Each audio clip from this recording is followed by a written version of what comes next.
Here is my official Patreon. Please join it because there are many stuffs that I can't share here because of community guidelines. But on my Patreon page, you will get adult Harry stories, Naruto, and Deca 2. Also the quick access for other parts of my story which might take time on YouTube. Also there are many stuffs you will get here. Please consider joining my Patreon. Link in the description. What if Naruto was unintentionally made Ino pregnant? It was a fact. Naruto was an orphan and he never knew who his parents were. Upon growing up, having neither a mother nor a father, took its toll on him in a very undesirable way. The best speculation he had heard was that he was the Yondaime Hokage's son. A hypothesis that he would have given anything to be true. The Yondaime. The man who was placed upon the pedestal and a hero to all. The man, who even in death continued to inspire him and the rest of Konoha's younger generation. The man whose name was never spoken ever again to the younger generation the day he died. The man simply known as the Yondaime Hokage, Konoha's greatest hero. This was a tradition upheld even before the pact between the clans was created to form the shinobi village of Konohagakure. A face engraved but a name forgotten. He wanted to be like him. To surpass him and to protect the people he died to protect. They had the same dream, the same personality, but they have never met. To become related to this man would have been a great honor. Yet, deep inside him, he somehow held a minuscule amount of hate to the man. For when he sealed the Kyuubi in him, he also decided his fate for him. A fate he continued to fight until this day. The Sandaime Hokage once told him that the Yondaime did it for his own good. Yet, at times, it was more of a pain than a blessing, but he never spoke his mind about it. As his dream of being acknowledged continued to unfold before his eyes, he ended up thanking his destiny for the blessing in disguise that the Kyuubi had brought to him. His beliefs, his dreams, his strength and his character made him who he was. In the end, things went better for him. Then there was Iruka, Sakura, Sasuke, Kakashi, Tsunade, Jiraiya and his other ninja friends and a whole lot of other lists in and out of the village. In the end, what else is there to hate? At the age of 17, he was already deemed as one of the best and accomplished missions with a 90% success rate, which was almost on par with some of the best shinobi known the village. As a Jonin in training for the Specialized Reconnaissance Offense Squad, the people of Konoha was once again surprised and once again proven wrong, for nobody believed that a loud-mouthed and still obnoxious at times Naruto would become the Naruto that the Hokage praised, a few feared and all the children loved. Being the last one to become a Chunin together with Sasuke at the age of 15, he never stopped to train for another year and took the Jonin exam that was held 2 months after the Chunin exam, leaving Sasuke behind for he was not allowed to take it until he was 17. People gaped as he passed the Chunin exam as a black horse and ranked first.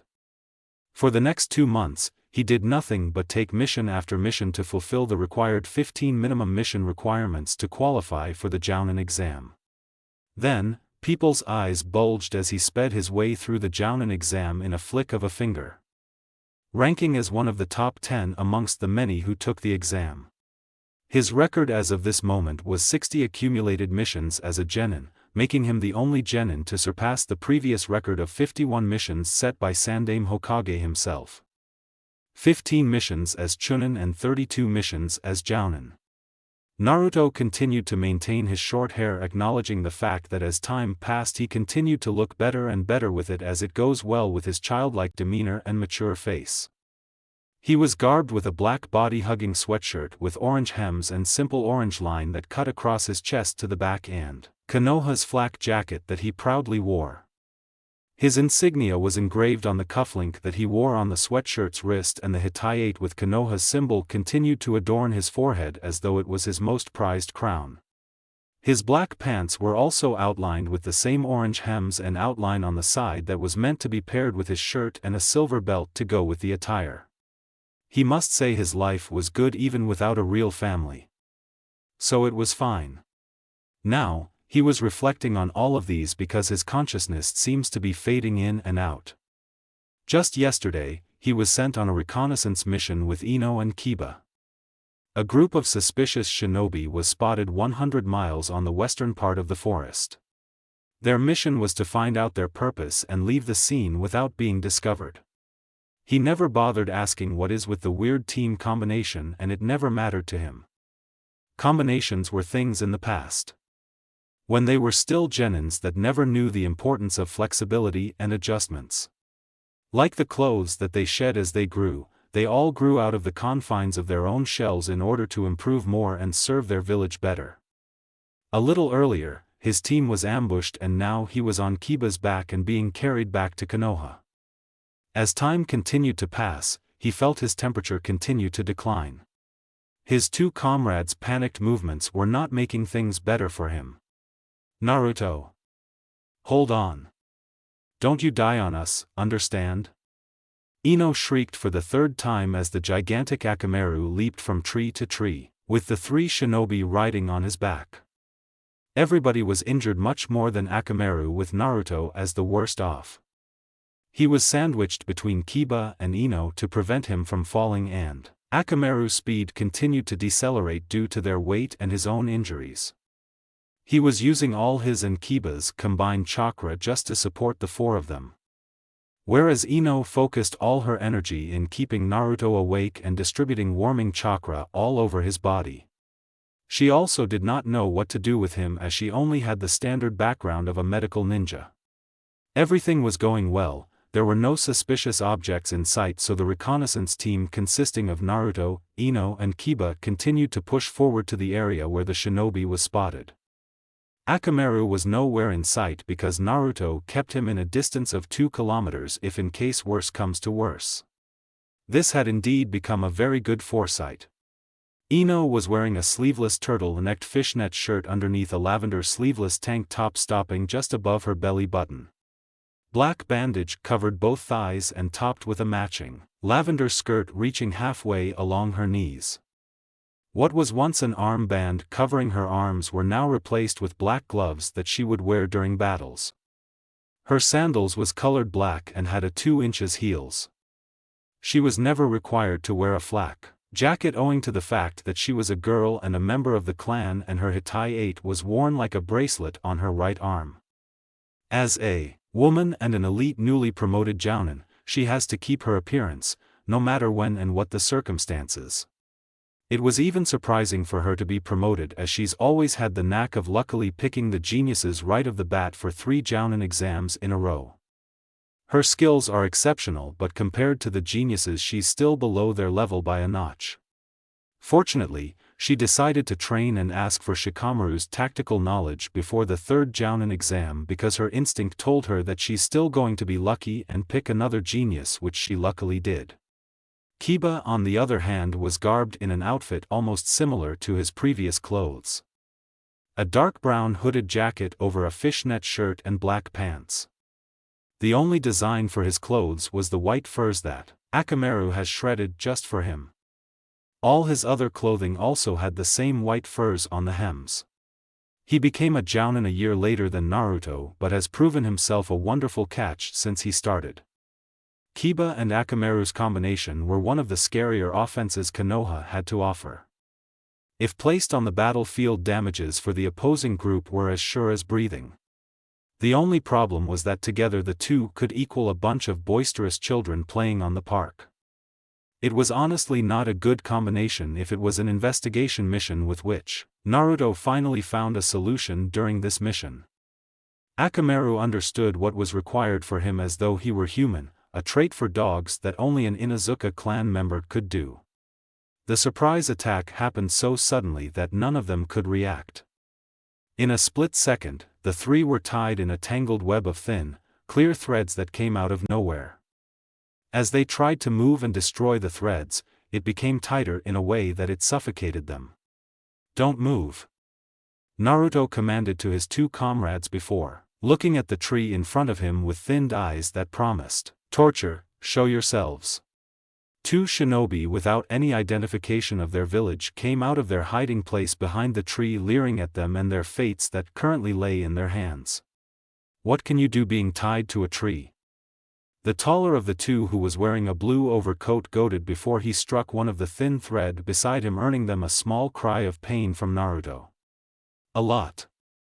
He told them before looking at Kiba for a signal that states that it's clear to boast. As Kiba smirked at him, he looked back to their captors. Unfortunately, it won't be me who will do the damage. Akamaru jumped out from above them, covering the sun for just a moment in time. Fiery red eyes blazed with promise of agony to his master's torturer. In an instant, Akamaru was pinning the taller unknown shinobi to the ground with his sharp fangs, almost tearing the man's shoulder of his body. The other man leaped off to a tree, surprised and scared at the ferocity of the beast in front of him as it threw his companion to a tree with a loud crunch, instantly killing him. The next thing he knew, the other three were free when the beast performed a technique which sent him swirling with his fastest speed, cutting through all the threads, freeing all the captives. Kiba thought that things were going their way as his best animal friend used Gatsuga to free them. He smirked at Akamaru and petted his ears as he saw Naruto try to capture the other shinobi. Ino, on the other hand, used the bird flying overhead to see through the bird's eye the exact number of enemy. Out of nowhere, hundreds of kunai came out of nowhere, giving Ino, Kiba and Akamaru minor damages before they could even retaliate and throw it all of with their Gatsuga and protect Ino. As Ino fell to her knees, she already found out that there were still 7 of them hidden all around them, not including the one Naruto is fending off. There's 8 of them in all. Ino informed them as she threw an exploding kunai to one direction with an off-guard shinobi, earning a loud explosion and a fallen enemy. She started counting down, 2 down. 6 to go. Above them, Naruto glanced over the bushes left and right, noting 2 other shinobi as he dodged his enemy. Kagebunshin no Jutsu.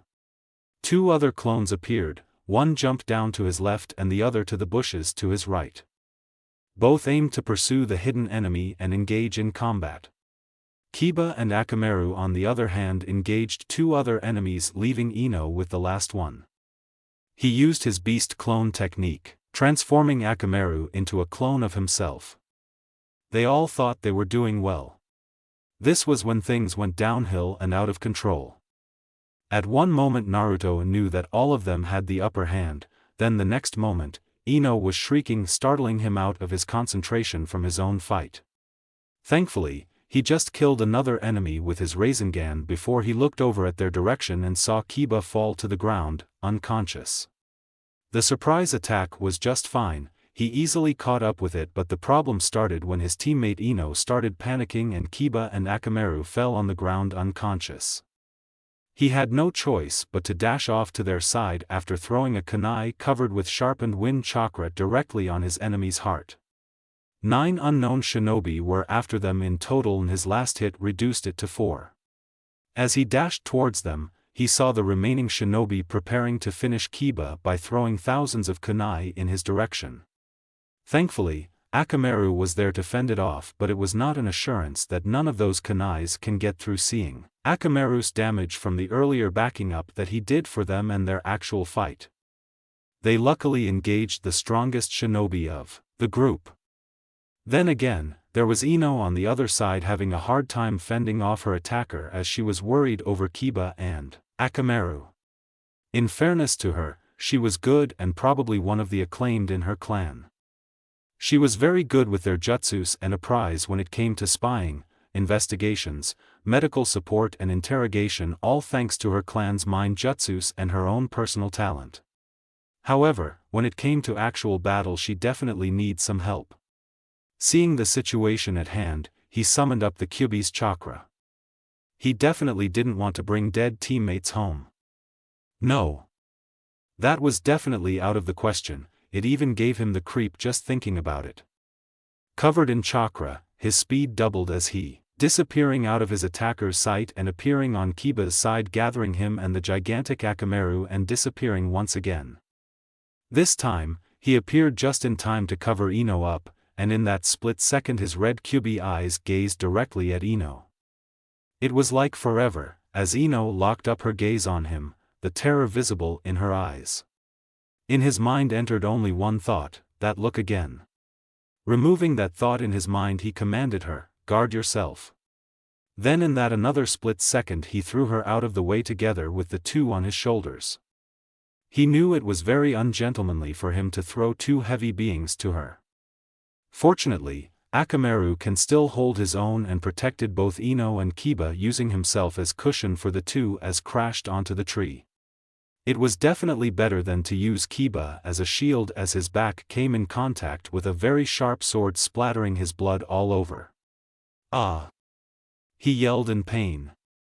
Ino suddenly looked up from where they were thrown, pinned between two unconscious bodies, in time to see the splattered blood.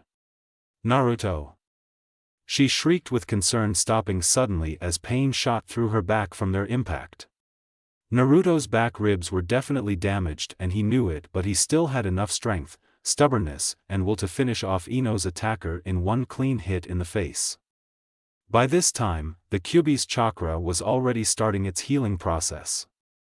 Ino and also the other shinobi noticed this. It was like his back was being heated and the giant wounds slowly closed. "Monster!"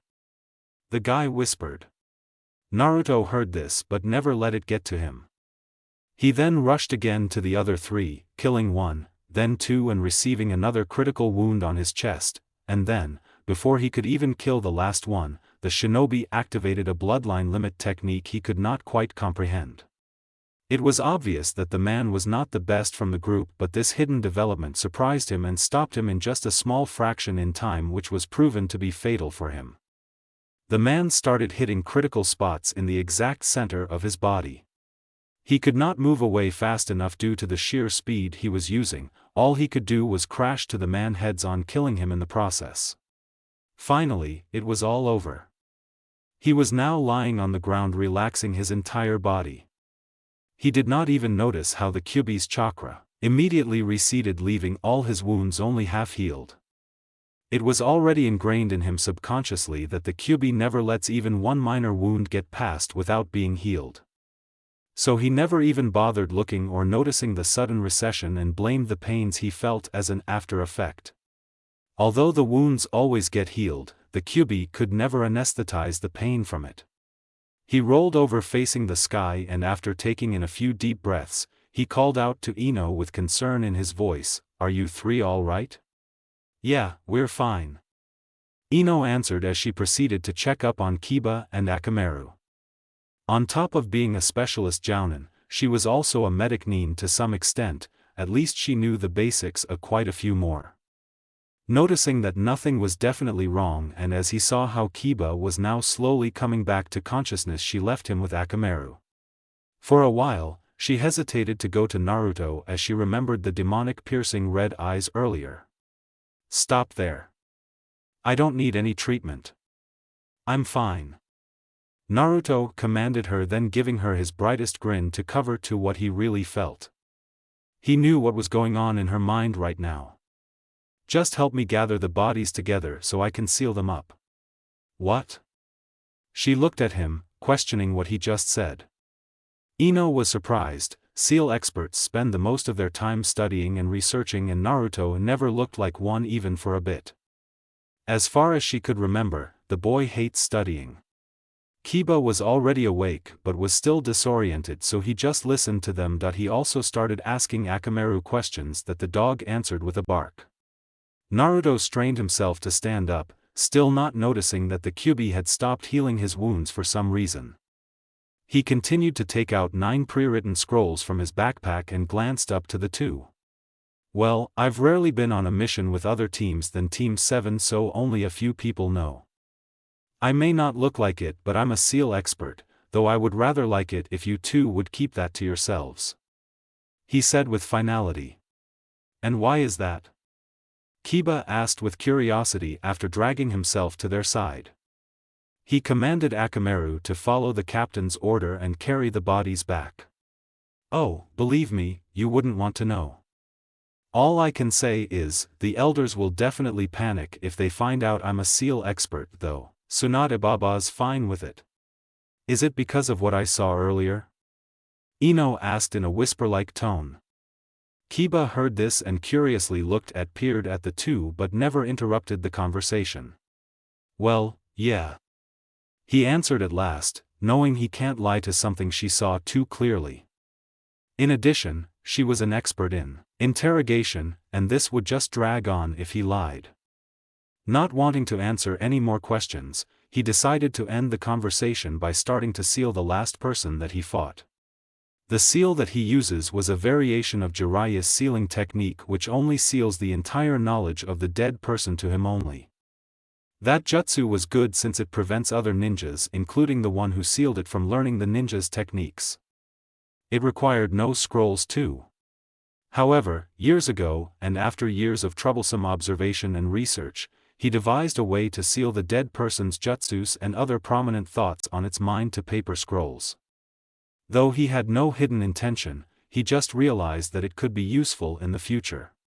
So far, he has collected at least 50 of it, and half of it really proved useful. Right now, this was his biggest catch. A few moments later, after sealing the third one's jutsus and thoughts, he felt so exhausted, though he did not bother. It usually happened to him from time to time. Right now, he was blaming it on the loss of blood that he had earlier. Kiba could heal but not resupply blood. He could still feel a few pain here and there, but the bleeding has already stopped, or so he thought. He remained oblivious of the still open wounds on his chest. The other two did not give it much thought either, thinking it was a good thing that the blood flow stopped. The two just watched him in surprise as he continued to seal up the dead bodies. After sealing the seventh person, Naruto remembered something and looked up to them. "You do realize that we failed the mission, didn't you?" Kiba looked away. He knew it was his fault for being too reckless. I'm sorry about that." "Nah, Kiba, what are you talking about? We did just fine, nobody's blaming anybody." Ino nodded at that, smiling at Kiba. Right now, she was seeing Naruto in a new light. Who would have thought the clumsy boy he knew was this reliable? She watched him quietly as he went towards the last two people. Her eyes going wide again for the second time that day. "Naruto!" She shrieked, again, for the second time that day. Scrolls clattered all over the ground. Kiba, who also saw Naruto's limping body and caught him before he hit the earth.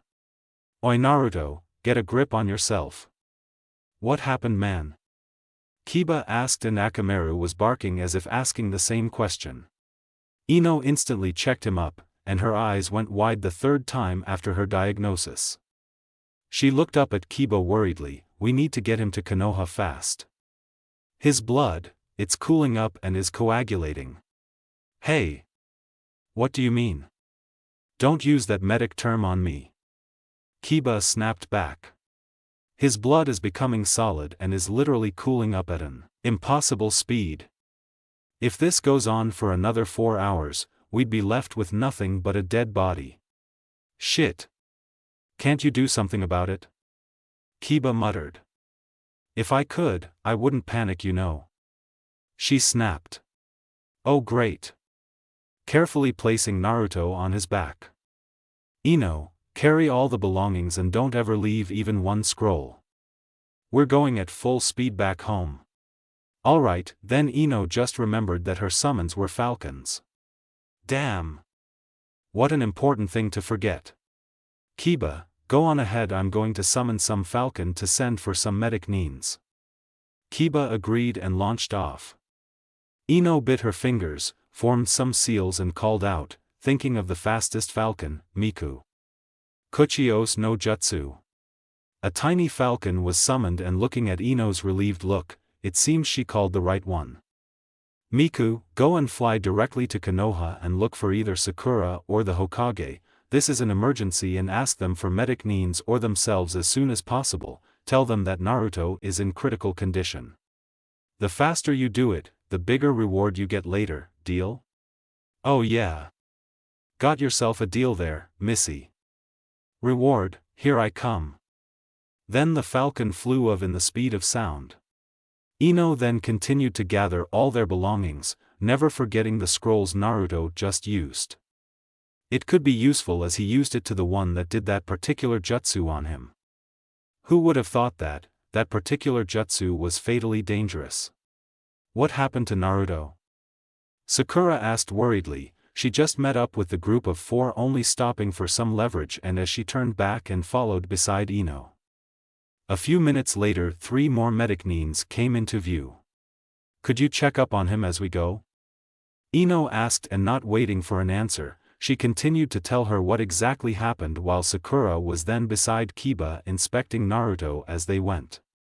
She thanked the gods for the Kyuubi this time, as she observed how it was fighting off some of the blood coagulation, though it couldn't really stop the rapid clotting. It was good enough that it was slowing it down even to an unnoticeable level. "How many hours have passed?" Sakura asked Ino, her heart speeding rapidly from worry. "We've been running for almost 3 hours.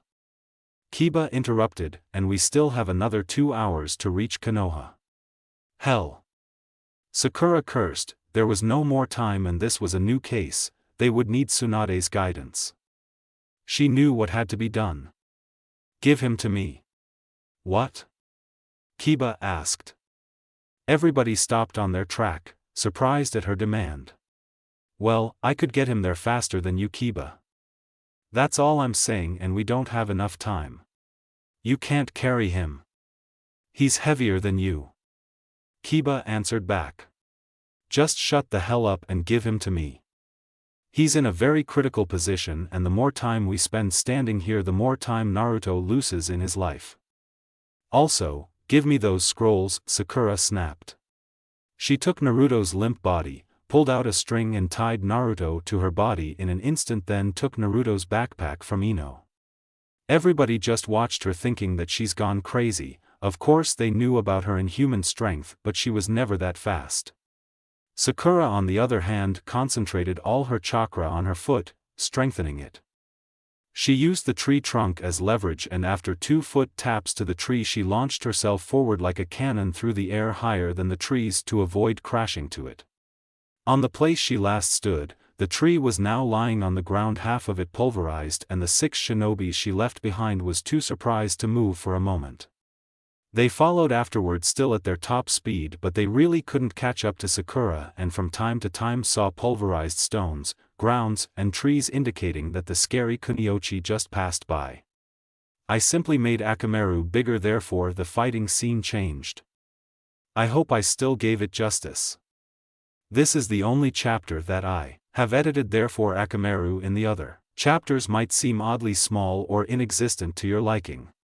Forgotten past. Unwanted truth. Disclaimer: the standard disclaimers, as always, applies.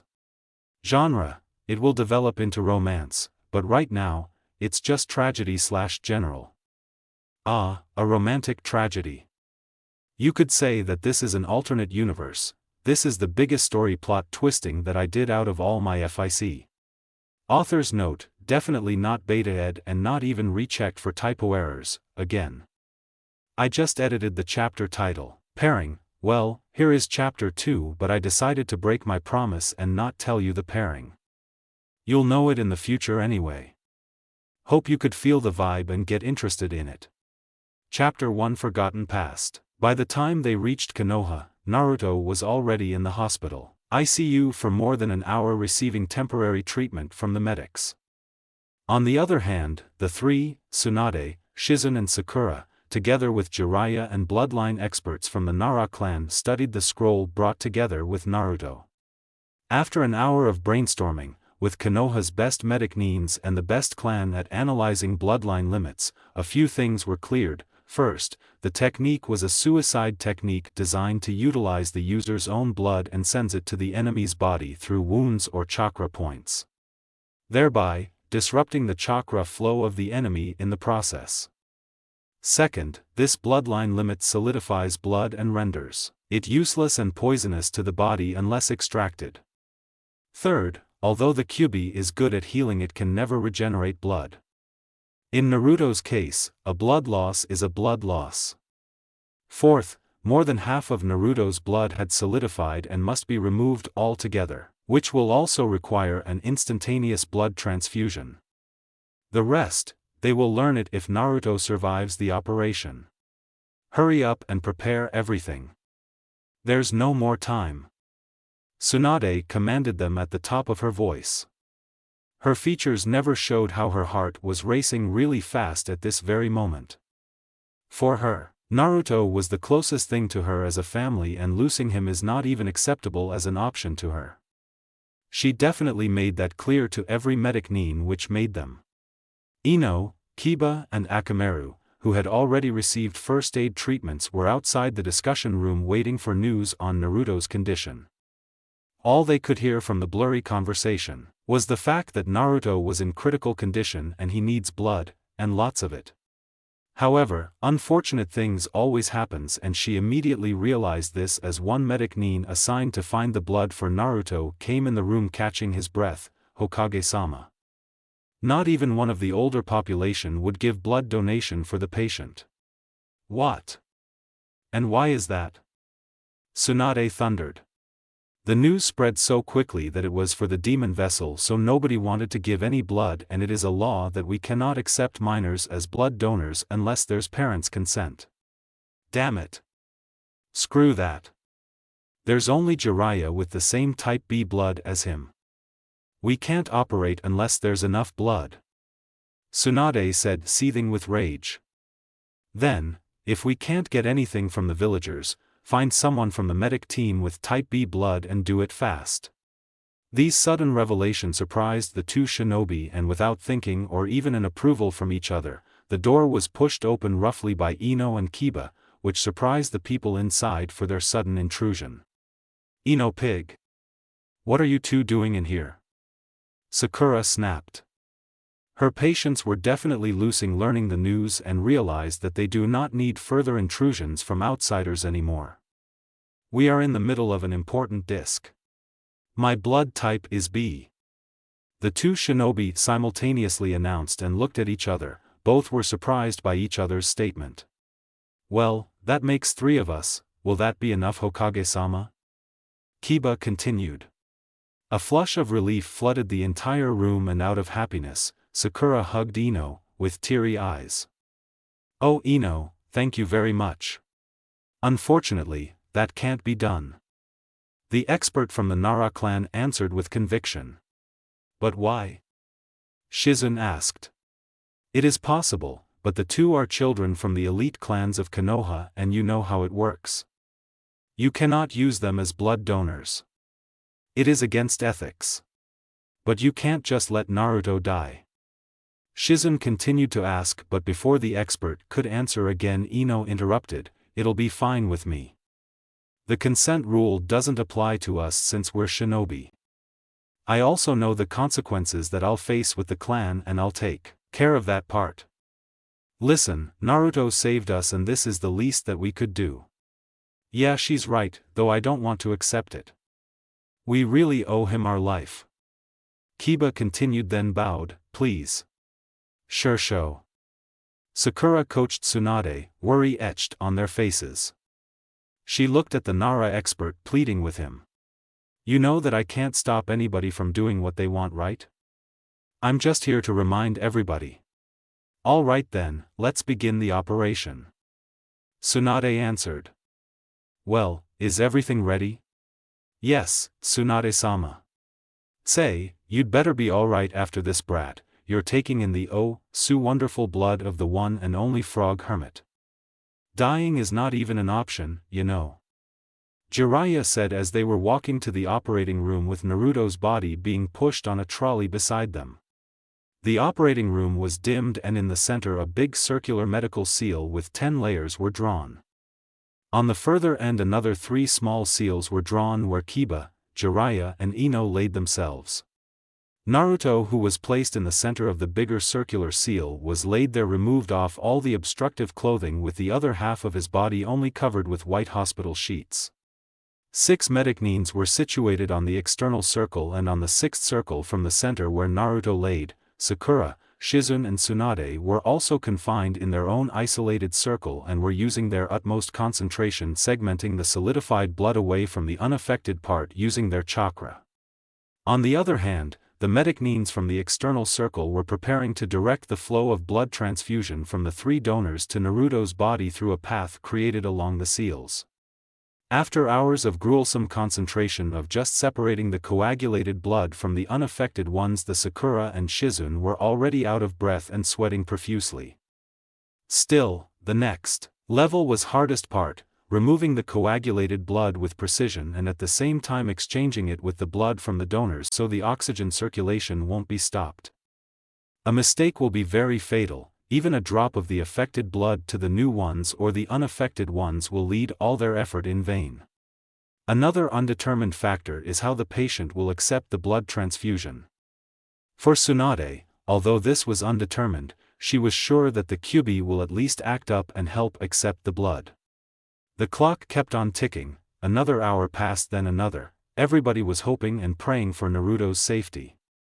Right now, half of Naruto's lost blood were already replaced to the expense of the 3 donors.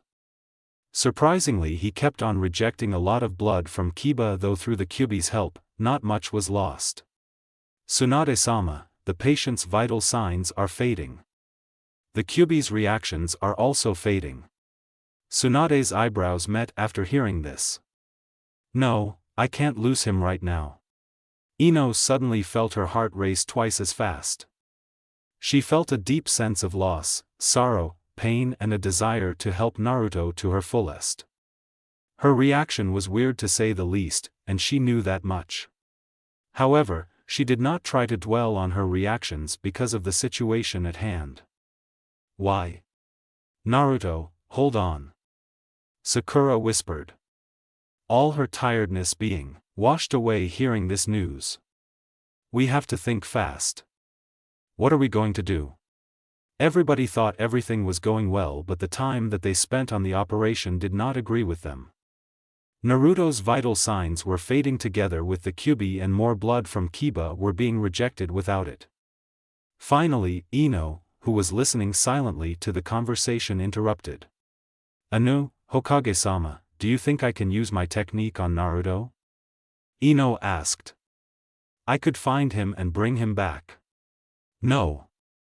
You cannot. I've been selfish enough earlier allowing you and Kiba to donate blood, but this is more than you can handle. What do you mean? It's just that, and I won't say any more on this. Tsunade answered.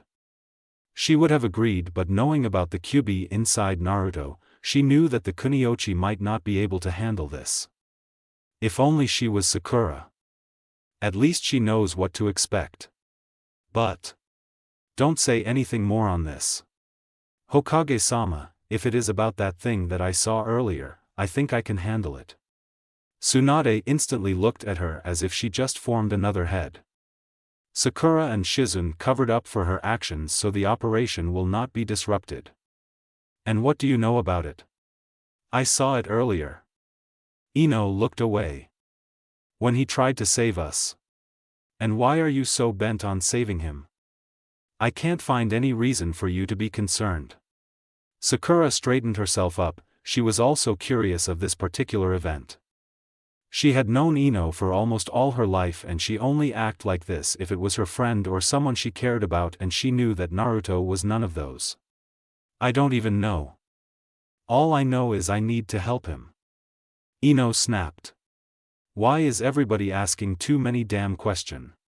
Tsunade gave up. Seeing how determined the girl was, she knew she can't do anything anymore. She nodded her head in approval and waited as the blonde Kunoichi formed the seals required for the mind transfer jutsu. Her body fell limply as one of the medicnines caught her and placed her back to where she was laid. The place was eerily quiet and only a few drops of water could be heard from somewhere far to where she now stood. She took a few steps forward, and every step she took lighted that certain part, randomly playing Naruto's life. She then realized that she was in the part of his brain where past forgotten events since birth were kept. The brain can store thousands, know almost all of the person's experiences, although those that can't be handled are kept away and stored somewhere deep inside his brain. How did I get here? Ino wondered.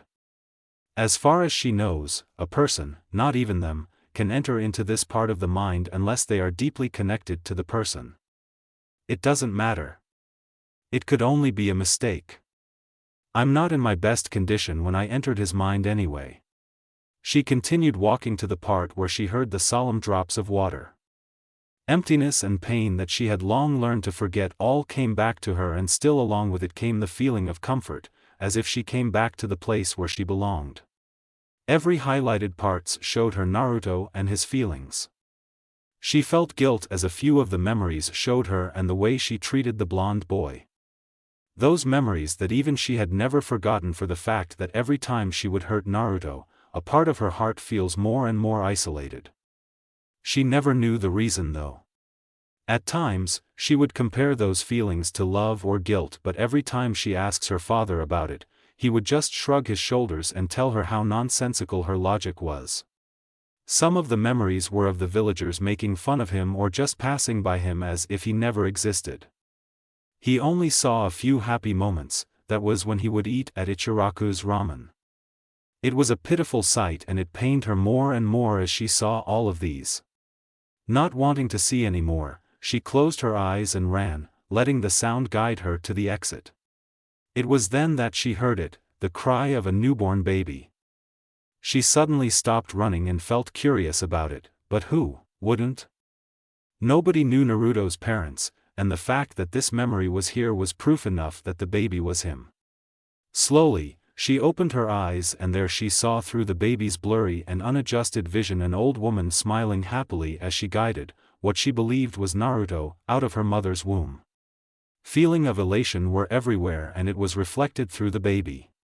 The baby was then placed closely to the side. Now all she could see were walls, an almost clear wall, and a few more minutes, another cry was heard, a cry of a girl who was placed beside Naruto. The baby instinctively stopped crying and laughed innocently, as if feeling and comforting the other baby. He moved his head sideways as if trying to face the crying baby, and his hands kept on looking for something until he felt the other baby. By that touch, the girl immediately went silent and tried to snuggle close before falling asleep together, with the memory fading slowly.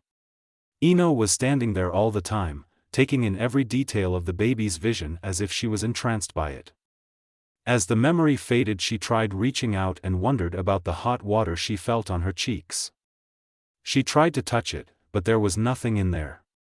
She walked on still in daze of the peaceful feeling she felt from that particular scene. She never knew that such a beautiful memory was kept hidden within Naruto, that not even the boy knew. She passed the other images as if it never existed, keeping that feeling with her. Finally, she reached the end of the tunnel, which had two paths. She did not know where to go, and the entire place was dimming, so she tried calling out to Naruto. "Naruto? Where are you?" A scary growl answered her, making her spine shiver with fright. What on earth is that? She tracked ere the scary sound came from, leading her to the sealed cage where the scary demon was locked up. "And who are you?" The Kyuubi cried out in pain. Ino's pupils grew big and she trembled with fright at the sight of the giant demon in front of her. She was silent with shock and her mind went blank. Not knowing her purpose, she just looked at the demon in daze. He was panicking because he knew what was going on. The demon growled more as he felt everything around him growing dim. This woke Ino from her trance. "Damn humans! How did you get here?" I'm... Ino started trembling. Mustering up enough courage, she yelled. "I'm looking for Naruto. That brat? He's underneath his own sea, drowning happily while I suffer." The Kyuubi growled more as he directed his gaze underneath the sea surrounding the entire place. How could that happen? Did his spirit get affected by the technique earlier? Ino asked the Kyuubi. Her heartbeat were now returning to normal after realizing that the Kyuubi, no matter how dangerous, could never get out of the seal. Ino looked down and he saw how right the demon was. "Naruto. You have no right to ask me anything, woman." Kyuubi growled more angrily at the woman's insolence. He tried to catch the girl with his claws, but the seal prevented him. Ino, who always hated being pushed off, twitched. The Kyuubi was very insulting to say the least, but she knew that she had to save Naruto first before she faced the Kyuubi. Ignoring the demon, she let herself be shrink in the water. Everything in the person's mind are just illusions except for themselves, and she knew that Naruto's own little world were the same. When she was already underneath the water, she floated towards Naruto, still breathing as if everything around her were air.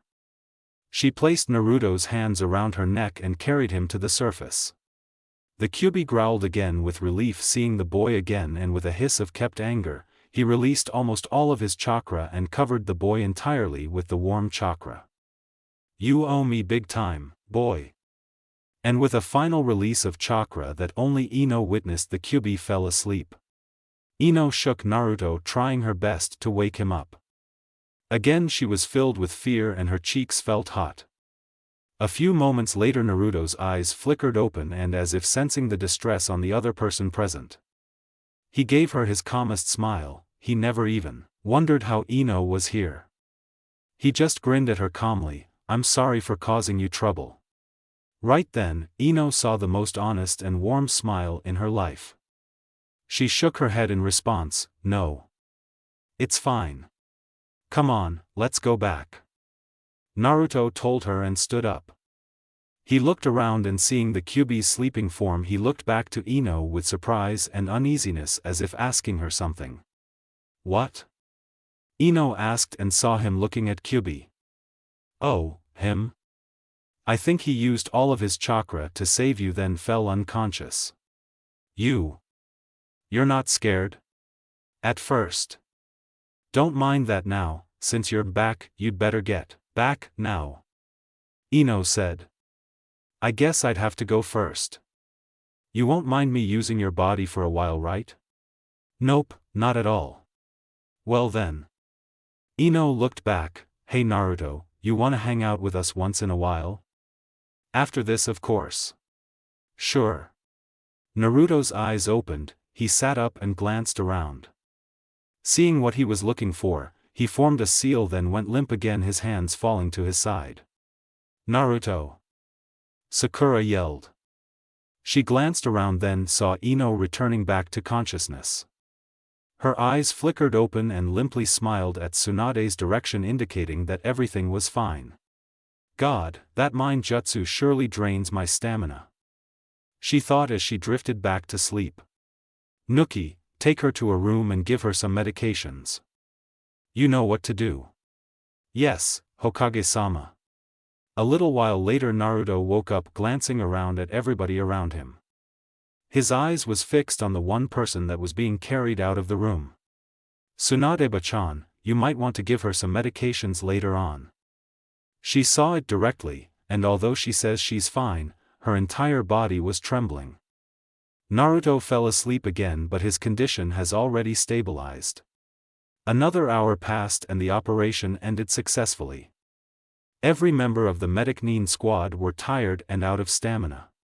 Sakura was also tired, but she decided to stay for a while to look after Naruto after he was brought to his room. She sat by the chair beside the bed and just gazed at Naruto, watching his stable breathing. A single tear fell from her eyes as sleep caught up with her.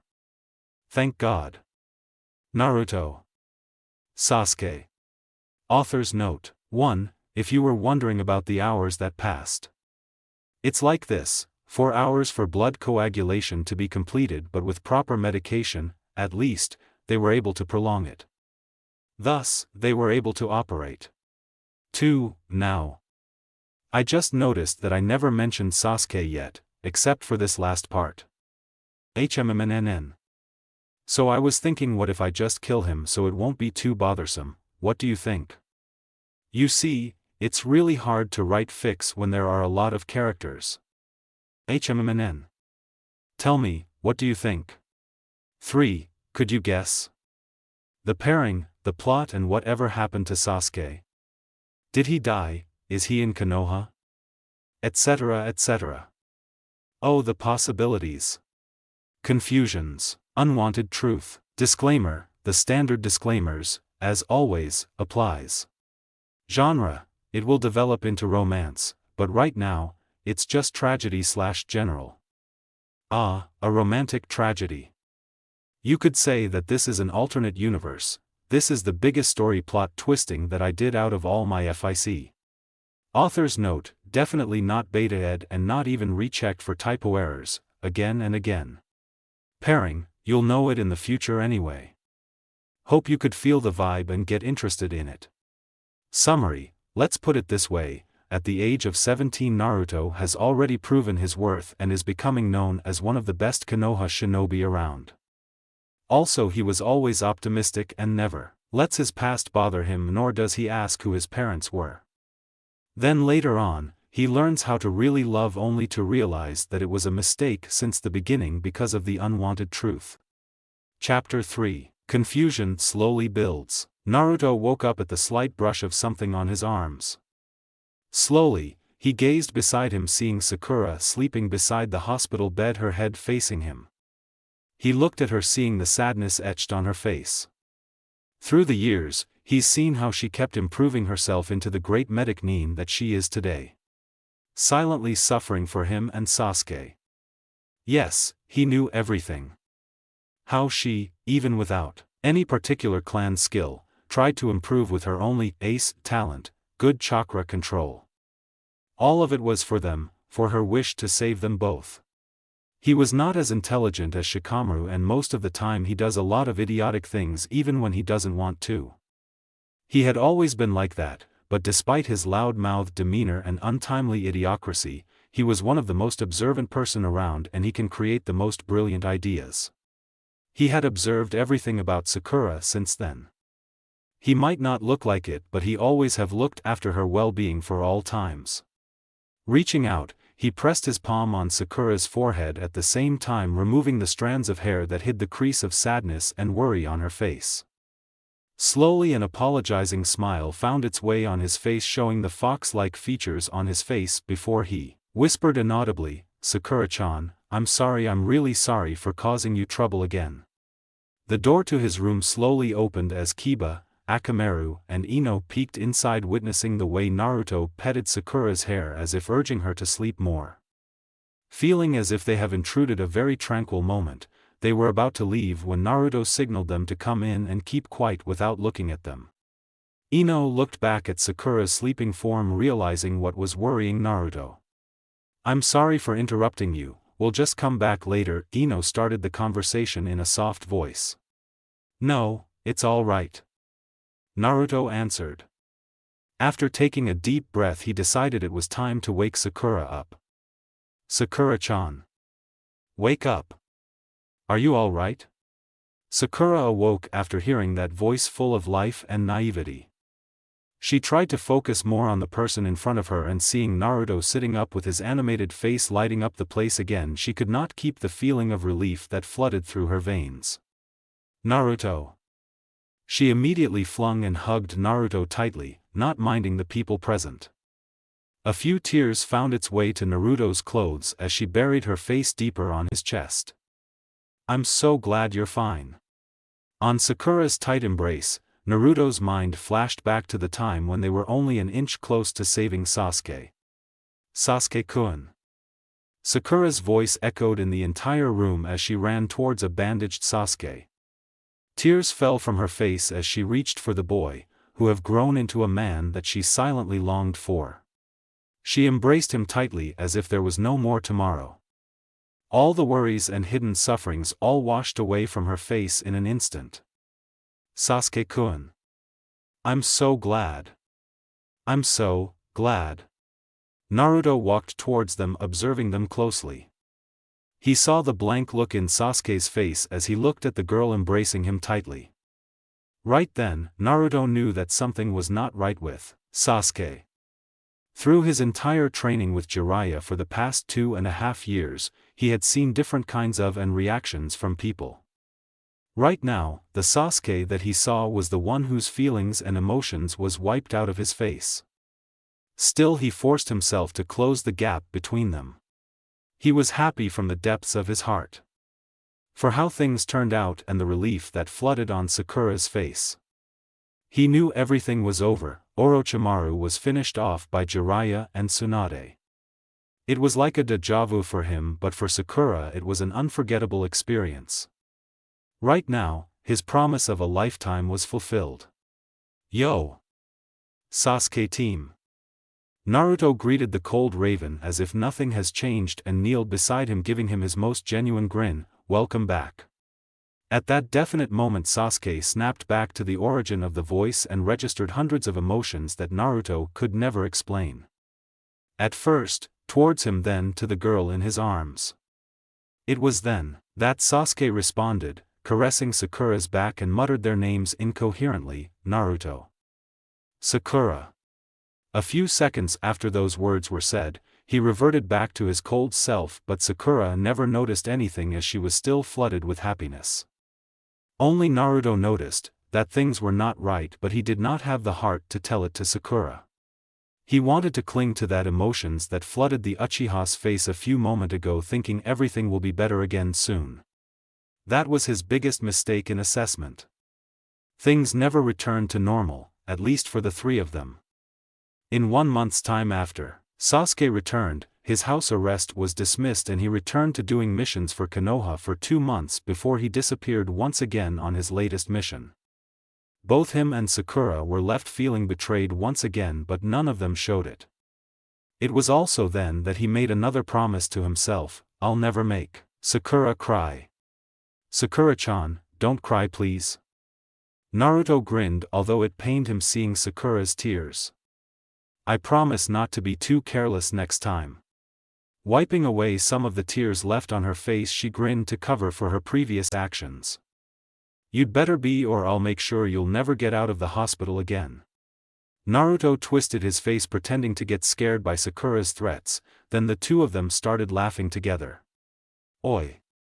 You'd better start noticing us, you know. We're starting to feel out of place here.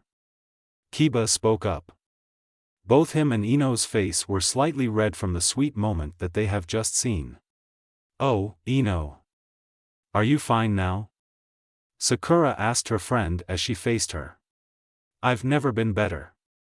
Tsunade-sama herself attended to Kiba and me. Oh, I see.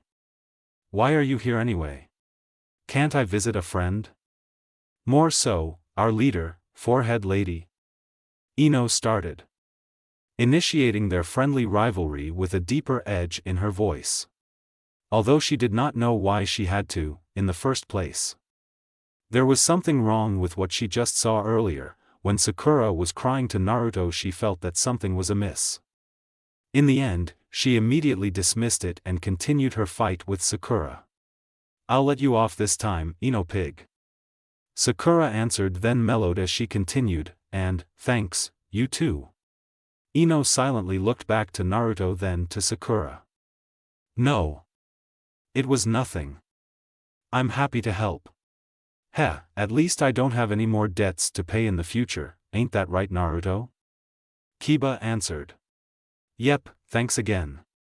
Naruto said before he remembered something. Hey, isn't it a coincidence that all three of us in the same mission has blood type B? Everybody went silent for a while, thinking of the fact before Kiba answered, stop muttering nonsense. You always notice irrelevant things. Who said it was irrelevant? It's more like a blessing, you know. Ino retaliated. See? Ino-san agrees with me. Naruto eyed Kiba and glanced at Sakura as he nonchalantly left the bed and headed towards the door. What do you think, Sakura-chan? I think. Sakura started looking at Naruto. I think. You'd better get back to your bed and stop your attempt to escape before I'm forced to drag your sorry and battered ass back and tie you up on your bed. Nay, Uzumaki Naruto?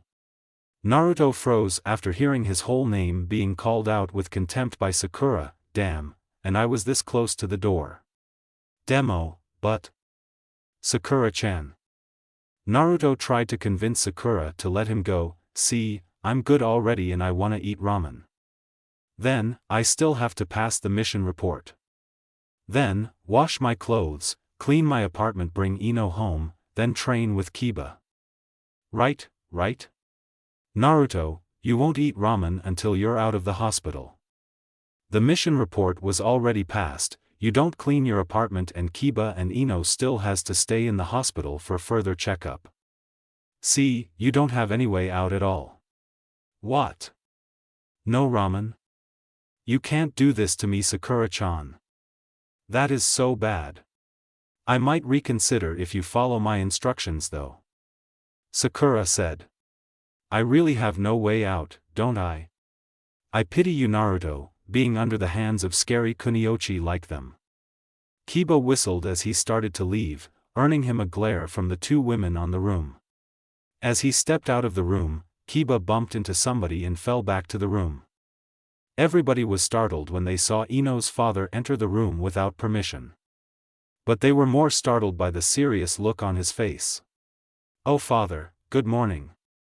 Ino walked up to her father, but as soon as she reached him the man slapped her on the face hard that she fell backwards. Naruto instantly caught her before she hit the floor and glared at the man in front of them. Hey! Old man, what did you do that for? Naruto yelled at the man and looked at Ino with worry on his face. Are you alright, Ino-san? Ino's father disregarded Naruto and looked directly at Ino. I'm so ashamed of you, young lady. You know the rules, you can't just offer your blood to anybody. Ino looked so surprised. Her father had never ever raised a hand on her. Except for today, tears almost found its way to her eyes, but Naruto was holding him tightly as if comforting her. Why? I don't see anything wrong with helping the one who saved me from sure death. Yeah. And it's just blood. You don't have to hit your daughter for helping me out. What? Inoichi thundered and paled, then looked at the Kyuubi holder with contempt. Him? That's it. Ino, go home this instant. Ino could not retaliate after hearing the firm voice of her father. She stood up, still shaken by the encounter. She looked at Naruto with apologizing eyes, but Naruto held on to her and did not let go of her wrist. The look on his face promised pain. No. She won't go until you ask for forgiveness. And who are you to force me to ask for forgiveness to my own daughter? Naruto, stop it. Sakura commanded and looked at Ino's father. Sir, I'm sorry, but this is a hospital and such inappropriate actions are not allowed. Inoichi just looked at Sakura, then turned and left without a word. Kiba just stood there and started imagining what he would get at home if they knew already. Ino glanced back at Naruto after her father's footsteps were no longer heard. Naruto, thank you for protecting me earlier, and I'm sorry for how my father reacted. Ino looked at Naruto, then to Sakura. What was that all about, Ino? Sakura asked her childhood friend as she healed the mark on her face. Oh, I'm sorry. It was just something about clan rules. There's nothing to worry about. My father was just surprised, so he acted that way, but he's usually very reasonable. Are you sure, Ino-san? Naruto asked before looking at Kiba. What about you, Kiba? Hehe, my family can't just push me around. He assured Naruto, pretending not to care. I'm sorry for all the trouble. Yeah, that's right. Ino said, looking serious, then blinked. You'd have to treat the three of us to lunch once this is over. Hehe, sure. You got a deal there. Naruto grinned. Kiba, Akamaru and Ino stayed a while longer before they left the room for their follow-up checkup. Sakura, on the other hand, stayed there until Naruto fell asleep again from the medicine that she gave him. After hearing Sakura leave, Naruto stared at the door. He pretended to be asleep so Sakura could leave soon. He remembered the contempt in the gaze he received from Ino's father. Those eyes again. Damn! Was what I heard from Ino true? Miho, Ino's mother, asked Inoichi, who did not respond. Well? I don't even have to answer that. Is it because the boy was the son of the fourth? Miho asked curiously. He's never done anything wrong to you, didn't he? Where is Ino? I have to talk to her. Inoichi asked, trying to divert the flow of the conversation. I sent her out to the Nara household while we talk. Miho answered, and don't evade my question. Inoichi was silent and did not even look at his wife. On his face etched the anger that Miho only sees occasionally. Well? She followed, demanding an answer. He didn't, but that man did. Inoichi started, every time I see that kid, I remember that man. I don't even want to say his name. I never thought you could be this irrational, Inoichi. Miho declared, tiny bits of anger seeping through her words. I have every damn right. Inoichi stated, and don't act as if you don't have anything to do with it. Miho was silenced by Inoichi's reaction that she hesitated to continue the conversation, realizing that the anger he reflected came from their past. Hey Shika. Don't you do anything but watch clouds on your free time? Ino asked the man lying on the grass at the back of the Nara household. What do you want aside from annoying me? Shikamaru asked, not even bothering to raise his head, knowing that it was Ino who probably came just to bother him, say, troublesome. Oh. Nothing really. Ino was silent for a while before resting beside Shikamaru and watched the clouds. Shika. What do you see in the clouds when you watch them like this? Shikamaru was not ready for that kind of reaction from Ino, which made him look sideways at the woman resting beside him, taking a deep breath. Too troublesome, but she's still a team. Well, what's wrong? The strategist asked. HMN. Ino took a deep breath, just some family problems regarding rules. Oh, that. I can't help you with that. Shikamaru sighed, better ask Naruto. He's the one who has a thing for clan rules. Yeah, I know. Ino answered. Though it includes him too. Tell me, what kind of blunder did you pull off again? I helped Naruto out by giving him my blood for transfusion. Cozy, it was mainly my fault that he got hurt. Then, father got really angry and snapped. Shikamaru turned sideways, away from Ino, and begun to sleep. HMN, can't help you with that. Too troublesome. I know. Thanks anyway for asking. Just so, you'll be in deep trouble if Naruto catches your bloodline. Shikamaru reminded her, although, knowing Naruto, he won't agree to things easily, so you're on the safer side for the moment. Thanks, I needed that. Ino said as she drifted off to sleep, lulled by the wind and the scenery. As her breathing relaxed, indicating her deep slumber, Shikamaru rolled back to his former position and contemplated on the things that Ino told him. Kiba-chan, how was your mission? Kiba's mom greeted him with a sly grin on her face. Oh mom. Will you please stop with that icky suffix? Kiba's face contorted as he pulled off his sandal and entered the house. It making my hair crawl out of my skin. Oh. Since when do you decide on what I want to call you? She grinned more, showing her partly canine teeth. A few seconds later, her expression turned serious. Anyway, that's besides the point. An informer came here and told me what you did. Care to tell me about that? Kiba's heart rate went faster as he saw the expression on his mom's face. She was beyond scary when she's angry, and she definitely hates people who would deliberately break the rules. He also remembered how Ino's father reacted when he learned what Ino did, and if all clan members has the same rules, he knew he was in deep shit. There is a good reason why I did that though. Kiba pretended not to mind as he looked at his mom directly. HMN. Sighing, she looked at him before walking away. Follow me to the discussion room. Kiba trailed behind her, thinking of countless other reasons just in case he needed one. Yet, as he was about to enter the room, he decided to just stick with the truth. Sitting in front of his mother, he waited for her to start the discussion. Well? As she waited for him to talk. It's not like I wanted to break any rules or anything. Kiba started, his pitch going a few notes higher to make his point. But the situation asked for it. Nobody wanted to give blood for whatever reasons they have. We were there and we had the same blood type. And for what reason? Well, Naruto did save us and all. He saw his mother's expression change as she heard Naruto's name. It's just not right not to help him. Is that all? She asked, what do you think of that boy? Naruto? His mother nodded. Well, I don't even know why people hate him and all that crap, but if I were to judge him, I'd say he's a Loyal friend though he really is irritating at times, especially when that obnoxiously loud mouth of his started to rant. I see.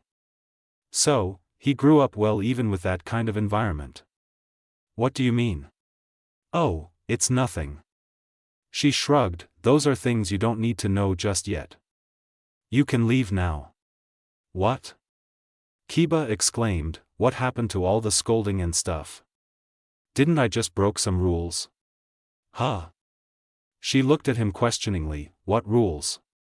The one with the clan not allowing outsiders to benefit from their blood things. Kiba answered in one breath. Did we have such rules? Kiba's mother snickered. I don't remember anything. What? Kiba exclaimed the second time. Then, what's with the face earlier? You looked too serious back then. Then, there's Ino's dad, who got really angry learning about the transfusion. What? Can't a mother have the fun to scare off her son from time to time? She told him, besides, it's your fault for not even wanting to actually learn the clan rules. You mean? Yes, that's right. Unlike other clan, our clan qualities are matriarchal in nature, they can only be passed from mothers to children. So as a boy, there's no chance for you to pass it on even through blood transfusion, it'll all just go to waste. Women are the ones that are being monitored closely. Oh really? I didn't know that. Kiba took a deep breath, relieved about the news. Stupid dog. She said as she sent a fist directly to her son's head. Ouch. That hurts. Kiba answered. You don't know anything, don't you? I'm more concerned with the Yamanaka clan though. If Yamanaka-san really did that, then the boy is in a really deep trouble. Well, I'm out of that one. Kiba finally said as he left the discussion room. Author's note: 1. I asked a question last time, kill Uchiha or not? I noticed that those who voiced out their opinions wanted him killed. I would have loved to, that means less trouble, but when I was starting to build up the plots in my head I found a good use for Sasuke. It's also not, because I hate Sasuke or anything, but I just have a hard time writing about him. So my solution is this: introduce him for a little while then cross him out of the present storyline. My problem is solved, and Uchiha haters won't see him for a very long time too. Compromise, yeah I know. But I really am going to need him in the future. So I cannot by any means kill a critical character. I'm really sorry, hope everybody understand. 2. Thanks to all my reviewers, I never even thought that I'd attract readers for this one though. Cozy, this story is really, that is why I'm very thankful for you. Thanks again to the following. C2, General Good Naruto Fix. Fave List, Christy Elise. Faberati. Manos 877, Neverwinter and Trash Tempo 1. Story Alert List, Anime Watcher, Bookworm 51485, Dark Uchiha, Faberati, Gon Crazy 3000, Crows Scared, Milky Itoil, Thumps, Narahina 1. Reviewers, Johnny G, Loving Naruto, Manatharan, Alamandorius, Naruto, Jacques, Mad Naruto Fan, Anime Watcher, Crows Scared, Christy Elise, Manos 877. Also special thanks to Dragon Man 180, he's been reading a lot of my FIC and gives very uplifting reviews too. Thanks. For those I never mentioned/forgot. Please do tell me so I can correct it next time. Love ya all. Life-changing decision. Unwanted truth. Disclaimer: the standard disclaimers, as always, applies. Genre: it will develop into romance, but right now, it's just tragedy/general. A romantic tragedy. You could say that this is an alternate universe. This is the biggest story plot twisting that I did out of all my FIC. Author's note: definitely not beta ed and not even rechecked for typo errors, again and again. Pairing: you'll know it in the future anyway. Hope you could feel the vibe and get interested in it. Summary: let's put it this way, at the age of 17 Naruto has already proven his worth and is becoming known as one of the best Konoha shinobi around. Also, he was always optimistic and never lets his past bother him, nor does he ask who his parents were.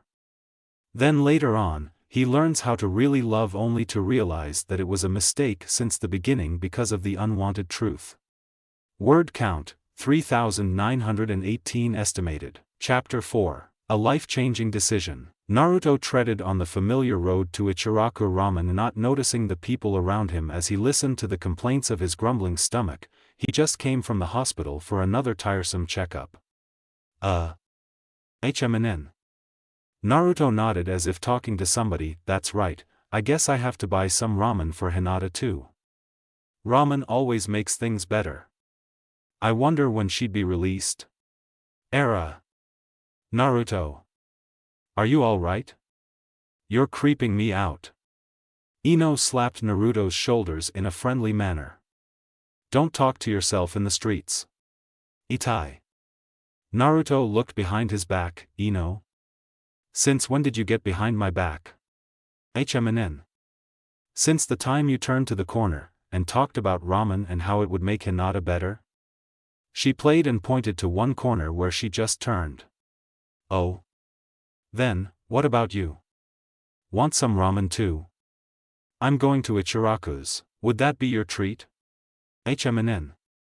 If you eat 2 bowls. It's definitely my treat. Why is that? You see, you can't really appreciate the taste of ramen with just 1 bowl. Then, there's the fact that I've never seen a girl eating 2 bowls of ramen. So, you want to destroy our diet. Is that it? Hee hee. Yup. Naruto grinned widely. Naruto, you idiot. Ino smacked him on the head playfully. Anyway, what do you mean about Hinata? Did anything happen? She went on a mission with some other Jonin. I heard that she was in a fatal condition. That's why I was planning to visit her. Naruto informed Ino. Are you really serious about giving her ramen as a get-well gift? Ino huffed. TSK, poor Hinata. You should give her flowers instead. She'd definitely get better. Naruto's eyes closed, puzzled by Ino's suggestion. Why does it have to be flowers? Ino sighed as she reached for Naruto's left shoulders. Poor Naruto. You really are hopeless with girls, ain't you? Of course not. Naruto's eyes bulged. Ero Sennin taught me everything I need to know. Naruto, you pervert. I meant in the romantic aspect. Ino smacked him again, the second time earning a grin from the blonde. She did know about Jiraiya's escapade, and his pervertedness was usually the topic in the bathhouse. Just trust me, okay? Give her flowers and she'll definitely feel better. If you say so. Naruto grinned at her. Can I come to your shop then? After we eat, of course. Ino stopped and diverted her gaze to other things. I don't think that's. Now, it's all right. I'll just find another shop. Naruto interrupted, not wanting Ino to finish. Somehow, he already knew what she was about to say. Tell me. I'm very certain that you were definitely scolded for helping me. So. Why are you still talking to me? Right. Ino glanced down as they turned to the last corner where the Ichiraku Ramen stands. Listen. I won't lie to you, okay? I really was scolded, and my father specifically told me that I must never get close to you again. Oh. Naruto glanced away. Somehow, hearing Ino tell that to him directly both pained and made him glad.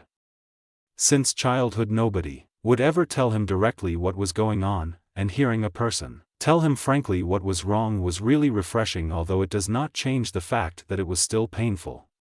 Ino saw how Naruto's facial expression changed slightly, and for some reason, she wanted to take back all that she said, but I don't really care what he says. I'll approach anyone that I want to approach, and I'll talk with anybody that I want to talk to. My mom does not even approve of what he wants anyway. Then, there's the fact that we are friends, right? Naruto's back straightened. Somehow that made Naruto at ease and he felt real joy at her words. He smiled genuinely at Ino. Thanks, Ino. Can I call you Ino-chan? She almost stopped on her track as she saw Naruto's most genuine smile that was directed to her. Who would have thought that Naruto's smile was very manly and handsome? At that thought, Ino blushed and she immediately looked away. No wait, I did not just think that, did I? Ino? Naruto asked his companion when she stopped on her tracks and looked away, somehow bothered at her reaction. Ino-chan, we're already here at Ichiraku's already. Eh? Sorry about that. Come on, let's eat. Ino answered in surprise. Oh, by the way, I'll help you pick some flowers at our shop. Are you sure about that? Yup. Never been this sure in my entire life. Ino grinned. Thanks. What is this? Tsunade asked as Sakura gave her a letter sealed with the Yamanaka clan symbol. It had been a week since the incident and she already knew that something like this will happen, and although she was already expecting it, she dreaded for it to happen. That was sent here earlier. The messenger stated that it was an urgent message. I see. Tsunade opened the letter and read its content. After a while her eyebrows met. Sakura, get my robe, I'm going to the Yamanaka. It seems that there are things that must be discussed. Hi, Tsunade Shirsho. Sakura answered before she ran out of the door. A few minutes later, she came back carrying the Hokage's official outfits that the Hokage was rarely seen wearing. Sakura, cancel all of my work until I get back. After putting on her clothes, Tsunade was gone in a flash as she teleported out of the room. Naruto finished reading the scroll that was given to him as soon as he entered the Yamanaka head's household. It was a simple summary of all the basic rules that the Yamanaka clan members follow, from etiquette to their basic law. In addition, his headache would not cease since he entered the household. He was called out of his apartment hours ago while he was still in daze. He was asked to go with the shinobi from the Yamanaka clan to the clan elder's house. The shinobi only explained that urgent things that concerned him needed to be discussed. From their 30 minutes journey to the clan head's household, Naruto thought of things that could get him in trouble with the clan but could think of nothing but the fact that Ino donated some blood, and it is, from the conversation and incident with Ino's father, against the rules. In addition, he was not an ordinary person but rather, the container of the demon fox. It had always been like this, problems concerning him were always, doubled just because of that one main fact. His guess was correct as stated in the scroll. All the family members of the Yamanaka clan are forbidden to give out blood to non-members nor half-blooded Yamanaka clan members, of the second degree of consanguinity and below. All parties who goes against this rule will go through judgment and receive necessary punishment, equal to the level of the offense. Oh great! Another trouble. Naruto looked at Ino, who was sitting beside him. The two of them was left alone in the room until the time of the said trial. Shit. Ino immediately faced Naruto, then bowed low. Naruto, I'm really sorry about this. I never thought that what I did would cause such a great commotion. I think it's the other way around. I'm angry with myself. If only I have been more careful enough, none of this would have happened. Then, you and Kiba wouldn't have to get into such a big trouble over me. I'm really sorry. On the other hand, I'm really glad that you helped me. Just leave it to me, nothing will faze Uzumaki Naruto. Naruto gave Ino his most competent grin. I guess you're right. It can't be that bad. Ino returned his smile, feeling a bit more relieved than before. Anyway, do you have any idea on what our punishment will be? None at all. I really do wish I do, though. The door opened once again, revealing the shinobi that lead Naruto to the Yamanaka's household. Ino-san, Naruto-san, Genryumaru-sama requests your presence in the dojo. 20 more minutes passed before the sliding door opened and revealed a serious-looking Jiraiya in his normal attire and Tsunade, who was dressed in her ordinary clothes draped with the trademark overflowing Hokage robe. Naruto's eyebrows met with confusion. The Hokage only wears her robe under special circumstances. So, we're in this big trouble? Hokage-sama and Jiraiya-dano, please take a seat so we can start. The clan head greeted them as they entered the room. Good day. Tsunade nodded slightly in respect to the aged man, who was in front of her. Observing the people around, she saw both Naruto and Ino sitting in the center of the room being the subject of the said meeting. The two members of the legendary Sannin graced their way to the open space meant for them just in front of the clan elder and Ino's immediate family member. Well, since all the people concerned is already here, we will get straight to the point. The clan head glanced at the Hokage. Tsunade nodded slightly in acknowledgement, bidding them to continue. Every people in the room had a brooding sense looming around. As everybody in this room knows, this meeting is about the event that happened last week. Naruto remembered what was written on the scroll. After careful deliberation and consultation with the Nara clan experts, and from what we have witnessed since Uzumaki Naruto entered the room, we have come into the conclusion that Naruto should be from here on be under the custody of the Yamanaka clan. What? Naruto exclaimed, his headache doubling over. Ino's eyes on the other hand widened. Murmurs could be heard all around the small room. Ino's mother was very surprised and held her seething husband to stay still. Naruto, silence. Tsunade spoke. What do you mean by this? You should explain this better to us, Genryo Muradano. I think the result from the Nara laboratory test will enlighten the Hokage-sama and the youth's official guardian better. One of the lower-leveled ninja handed the two-mentioned entity a scroll. After a few minutes had passed and a few twists and turns from the two almost becoming restless blonde, the two people sighed, and looked up sadly at the two victims of the circumstances. I don't believe this. In the result, it was written that because of an unknown factor, Naruto's system did not only accept the blood but was giving a positive reaction to it. It says that in theory, Naruto may prove to not only be a potential dormant carrier of the Yamanaka clan but rather, in a few years if the progress continued, he may become an active carrier of the said bloodline, which will mean that he, in theory, may be able to use the techniques of the clan. Neither do I. None of this has ever happened before.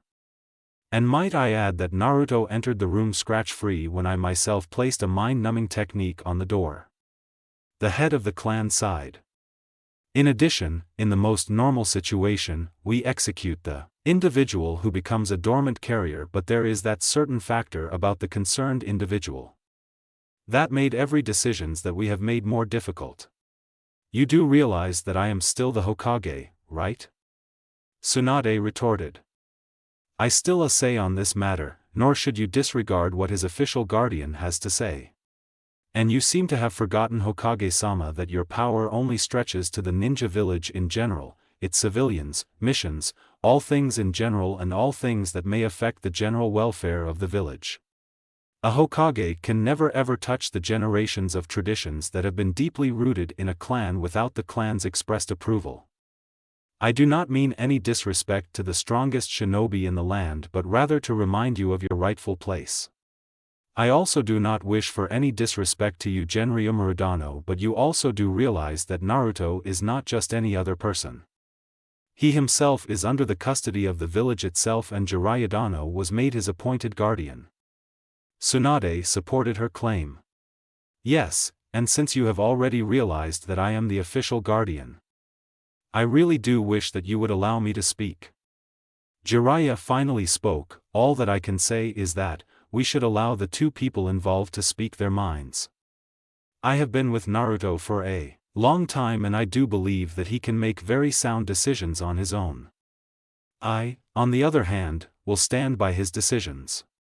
Naruto was never this angered his entire life. Now, he knew at least how Neji felt as his fate was being decided by the clan as if he was just an inanimate thing. I decline, I refuse all of this nonsense. Naruto raised himself higher as he slammed his fist to the floor. I will not let my fate be decided by some clan rules. Definitely not. Such disgraceful act in front of the most prominent people in Konoha. The clan head's tone raised a few octaves. This is unforgivable. Is this what you mean by sound decisions, Jiraiya, Dano? It makes me wonder if he was taught properly. And what did you expect from me? Like I would just sit quietly here and accept all this madness wholeheartedly? I've lived my... Stop it, Naruto. You are making things worse. Tsunade's commanded with finality. Naruto immediately stopped as he felt the pain promised by the voice. He sat back again in his seat fuming. As Naruto calmed down a little, Tsunade spoke up, "What is the worst thing that can happen?"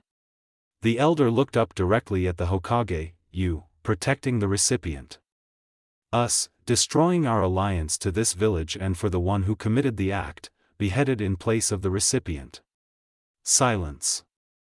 Everybody was silent at that moment that even a drop of the needle could be heard. Ino's eyes widened. Her parents' faces paled like ghosts at the fate of their daughter. Even Inoichi could not refute, since this was the clan rule that they were fighting against. Tsunade and Jiraiya's faces were grim. Everybody else was shocked. Naruto gritted his teeth. What? She never expected everything to be this serious. Beheaded? Yes. The elder stated. It is the rule. Both the recipient and the giver are always given equal punishments.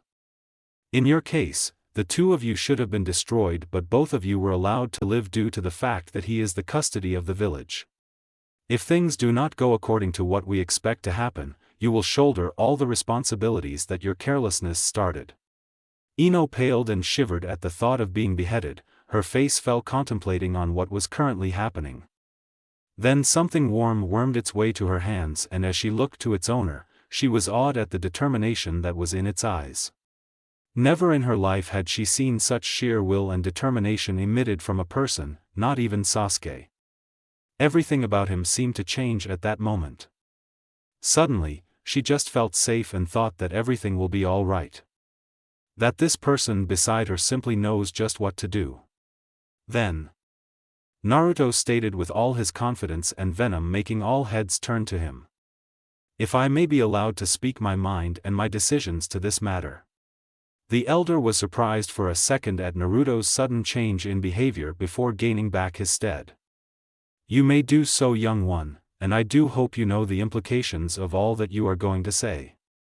Yes, Genryumaru-sama. I do believe so. Since it seems that there already is no way out of this situation. I have made my decision, and my decision wishes no room for argument, especially from Ino-san. Naruto stated as he looked sharply at the elder. I still believe that all of this about your clan's tradition is utterly unacceptable, especially in today's generation, and I, for one, do not wish to be tied up to such rules. However, I will do this only once and never again. For the sake of Ino-san, the village's alliance, everybody's peace of mind in general, and to minimize the trouble that my lodger has always brought to me, I will accept the decision that you have made. He looked back to all the most important people in the room, and seeing their silent approval, he continued. Now that everything about that matter is settled, I do hope that you understand that I am no ordinary citizen and cannot submit to the every whims and caprices of your clan.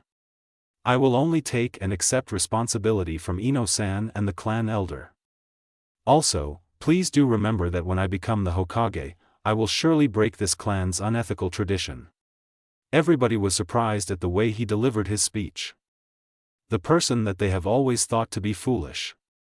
Every word, even though it was not the smartest, it made its impact, and for once, everybody in the room believed what he said about being the Hokage and felt threatened by it but could not react. For once it could be due to his sheer mental strength that made him an active carrier. The clan head thought, but then again, he was never the smartest. Which is it, Uzumaki Naruto? Then, is there anything else that needs to be cleared? The elder's shoulder shook before it turned into a hearty laugh, earning him everybody's attention. Ah ha ha ha. Ha. Eh. Naruto's original expression returned as he looked at the elder as if he grew another head. Ho ho, Jiraiya Dano. He has the same energy and determination as your previous student. I'm very much glad that it turned out this way.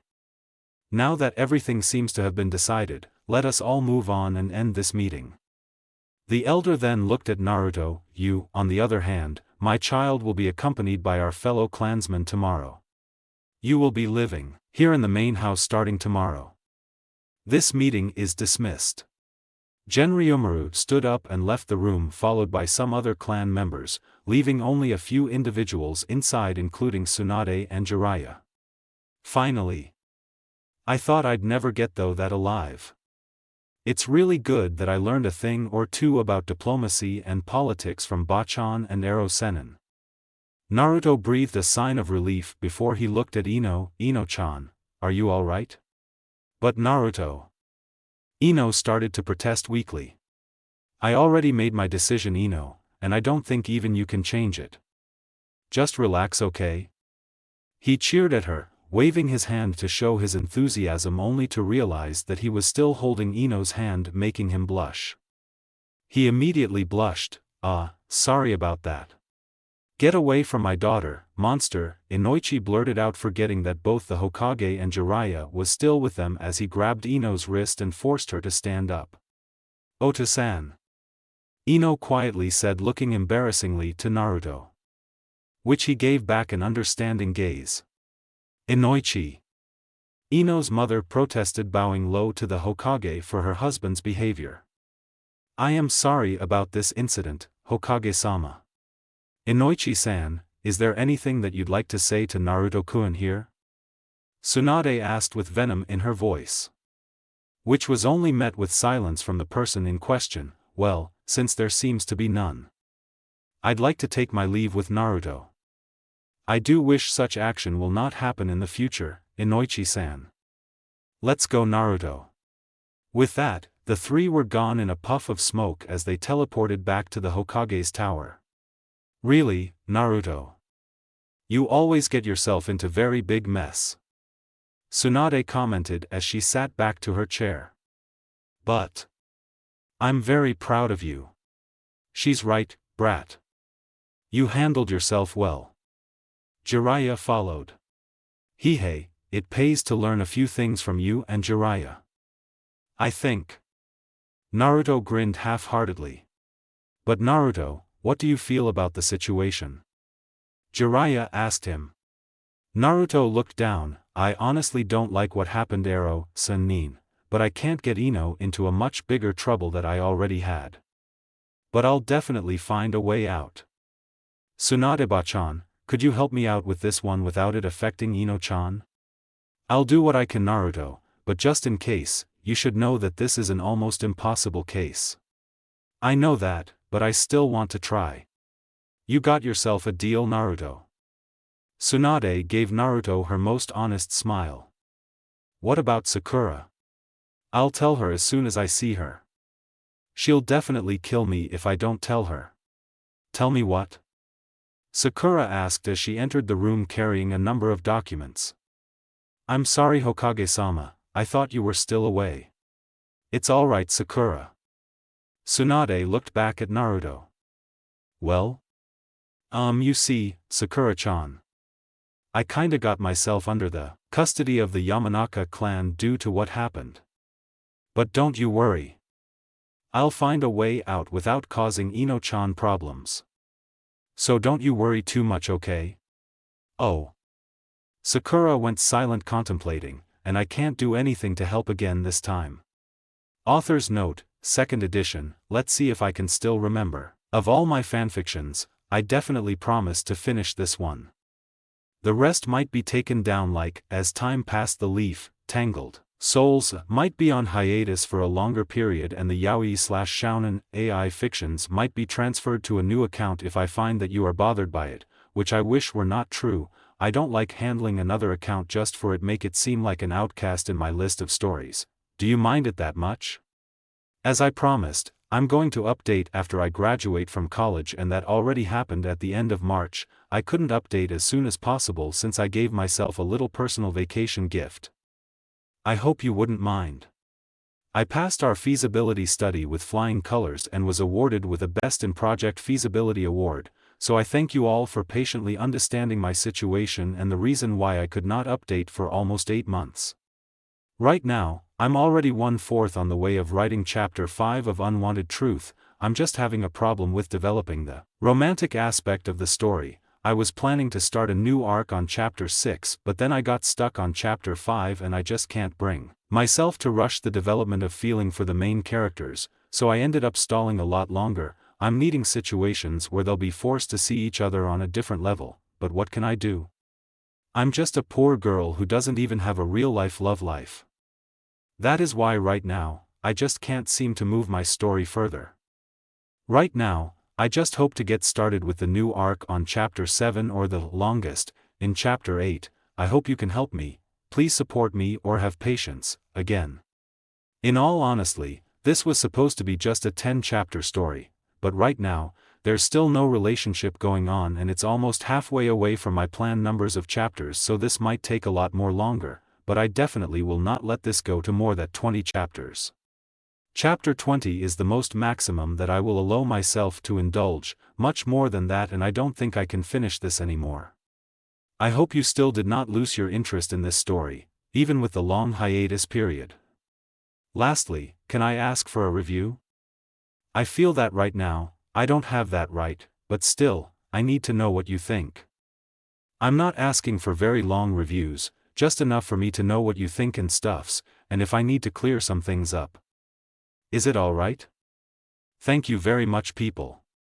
Bounded by rules. Unwanted truth. Disclaimer: the standard disclaimers, as always, applies. Genre: it will develop into romance, but right now, it's just tragedy/general. A romantic tragedy. You could say that this is an alternate universe. This is the biggest story plot twisting that I did out of all my FIC. Author's note: definitely not beta ed and not even rechecked for typo errors, again and again and again. I need a beta. A real one. Pairing: you'll know it in the future anyway. Hope you could feel the vibe and get interested in it. Summary: let's put it this way, at the age of 17 Naruto has already proven his worth and is becoming known as one of the best Konoha shinobi around. Also, he was always optimistic and never lets his past bother him, nor does he ask who his parents were. Then later on, he learns how to really love only to realize that it was a mistake since the beginning because of the unwanted truth. Word count: 3,644 estimated. Chapter 5. Bound by rules. I guess I'll leave you for a very long time now, right? Naruto was talking to no one in particular inside his apartment. I don't think I can come by as often as I could. I have a hunch that I won't be going there for a vacation. He had already packed up those he deemed important and must not be left alone in his apartment. Sakura had helped him the day before after she heard that he would be living with the Yamanaka clan the next day. She even did his laundry while scolding him on the mess that can be found inside his apartment and about the current incident. Naruto simply laughed at the subject, telling Sakura that he'll be fine. Deep inside, he knew that Sakura was just too worried about him but did not want to show it, that she ended up like a mother hen nagging him as cover to what she really felt. Don't worry, Sakura-chan, everything will work out fine.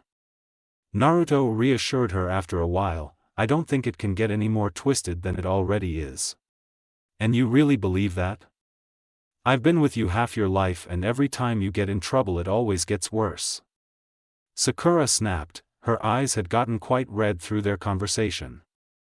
And always, I can do nothing but watch. I hate it. Sakura. Naruto said quietly, was there anything, at all that I've gone through and couldn't get out of? Sakura went silent for a while before sighing in defeat, no, but still. No, but Sakura-chan. I've done it once, twice, and many times. I can do this too. Naruto grinned. No, and I did promise to give you an update every time, right? Well, I guess. Sakura stated hopefully, but you tell me everything that you are allowed to tell and no hiding of very important details, okay? I won't, don't worry. I'll tell you everything. Naruto gave her his foxy grin. Besides, Ino-chan is also there, I can ask for her help if I encounter some problems. Oh yes, I've been wanting to ask you. Sakura saw Naruto's expecting face before she continued, since when did you and Ino become close and called each other on an endearment basis? Huh? I'm not really sure. I guess it was just this week after what happened. Naruto thought for a while, before the spark of mischievousness shone in his eyes. Why are you asking, Sakura-chan? Are you by any chance jealous? What? Sakura glowered as she sent a fist to his head, baka. Try again in the next lifetime, Naruto. Well, at least I got a good deal in keeping my dear apartment, he grinned. Referring to how he made Sakura agree to clean his apartment once a week. After resting for a while, a knock disturbed him from his thoughts. I guess they're here. Right on time. I'm coming. I just need to hide some things. A few loud bangs and crashes were heard from the blonde's apartment before he came out of the door with one Yamanaka clan member sweat dropping on the other side. Are you ready to go, Uzumaki-san? The man said with contempt, emphasizing his surname for some reason. Hi, just lead the way. Naruto grinned as if nothing were wrong. You will be staying in the main house with me, until we receive a complete and thorough analysis about your case from the Nara laboratory. Genryumaru told him. Do you realize what you have gotten yourself into? Honestly, no. But I did prepare myself for the worse. Naruto stated.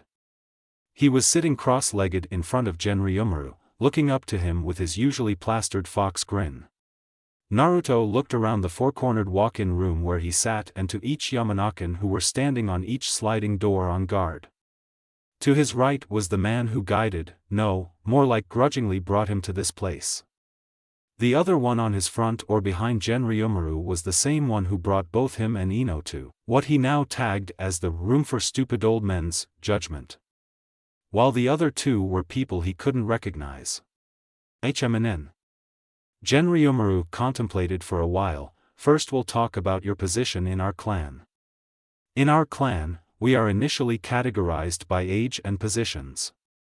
The older you are, the more superior you are to others. If you're a shinobi, others cannot oppose you without consulting directly to me. I, as the head of the clan, judges all the wrongdoings of my clansmen. As you have seen me do with you and Ino. And then? Where does that place me, Gigi? Don't call Genryumaru-sama with such disrespect, brat. Now, Jayun. I don't remember asking you to talk. Genryumaru looked at the Yamanakan that was standing by the right sliding door, which to Naruto's realization, held a person behind it. But, Genryu, I don't want to hear any more words from you. You are to guard the doors, not to talk. Jayun looked down defeated for a second before straightening his back to resume his post and muttered a defeated, "Hi, Genryumaru-sama." Naruto held a mischievous look at Jayun, who in turn growled under his breath, earning a more genuine grin from Naruto. Now, where were we? Ah, yes, you were asking about where you are in the hierarchy. Genryumaru stated quietly. You are the only one who survived death, and it will only be you. So? Naruto's eyebrows met. Therefore, it is only you who will singularly be under the clan pyramid. You will be under the scrutiny of all Yamanakans, both young and old, to do their biddings. Then? This means that I will be everybody's slave, in simple word? Naruto's grin was replaced with a growl, but he still kept quiet and waited for an answer. Yes and no. Genryumaru looked up to him intently. Yes, basically, you are.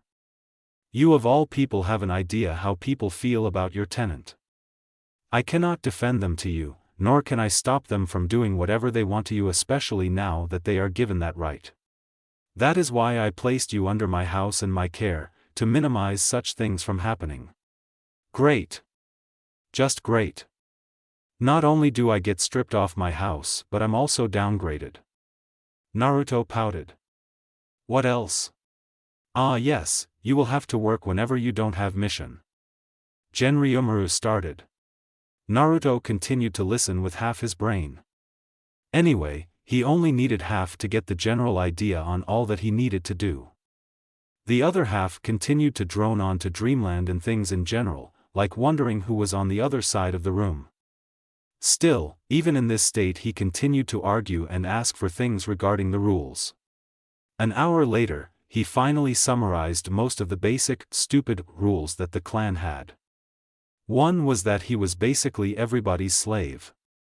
Second, as an outsider, he and Ino, being the two participants of the said crime, was suspended for 2 months being on village missions. Both will be helping out, as the old man kindly put it, for different purpose. One is to earn trust while the other must regain trust.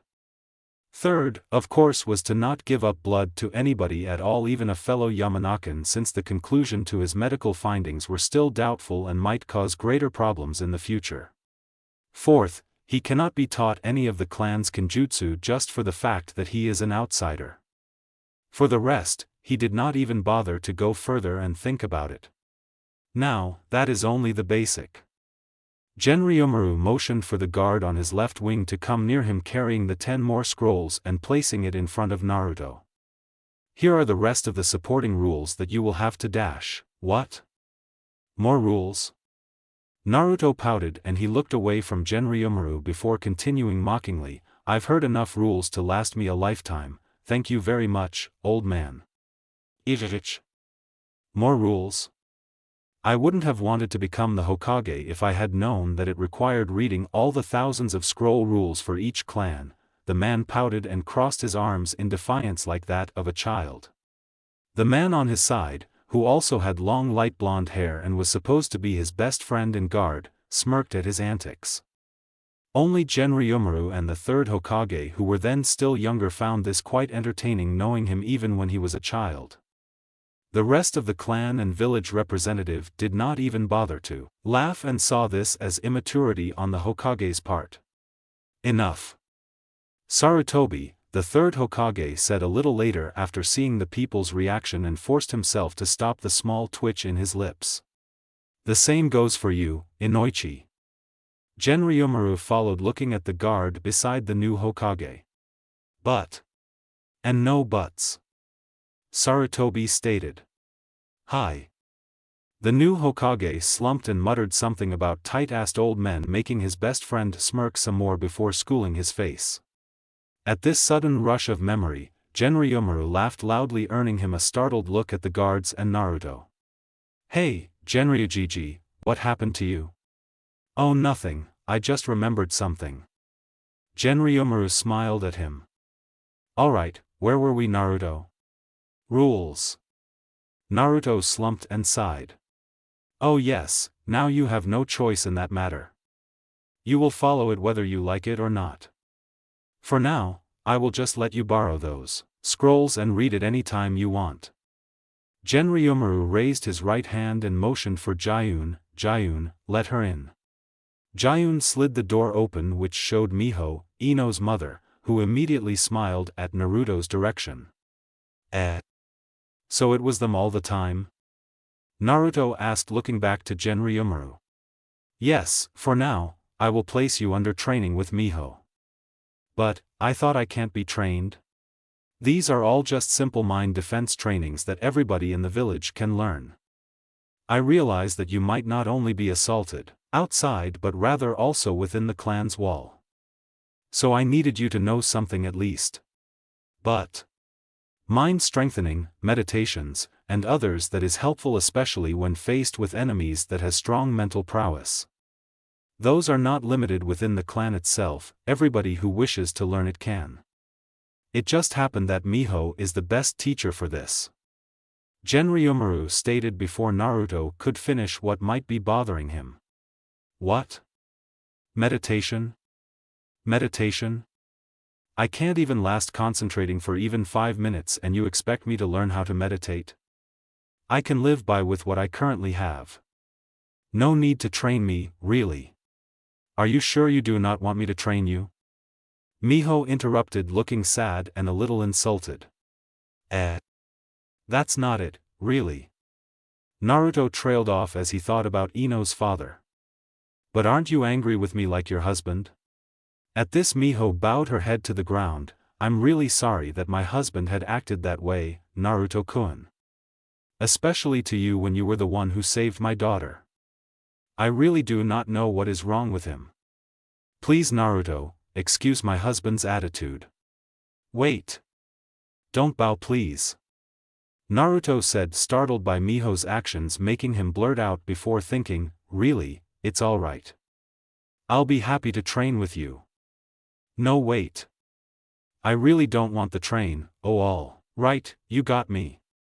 I'll train with you. He said finally as he looked at Miho's hopeful face. Oh Naruto-kun. You made me really happy. Miho gave him a very warm smile which made him blush. Okay then, now that that is settled, why don't you go and get to know each other? You can come back whenever you want. The curfew is at 11 in the evening. Alright. Well, Naruto-kun, make yourself at home. Miho told him as he entered their house. The house was a somewhat old version 2-story bungalow that had the same atmosphere as their flower shop, which was situated just at the back of their house and connected by a single door. Are you sure it's alright for me to come in? What are you talking about? Of course you are. Why, is there something wrong? Well, I'm not usually allowed to enter other people's home.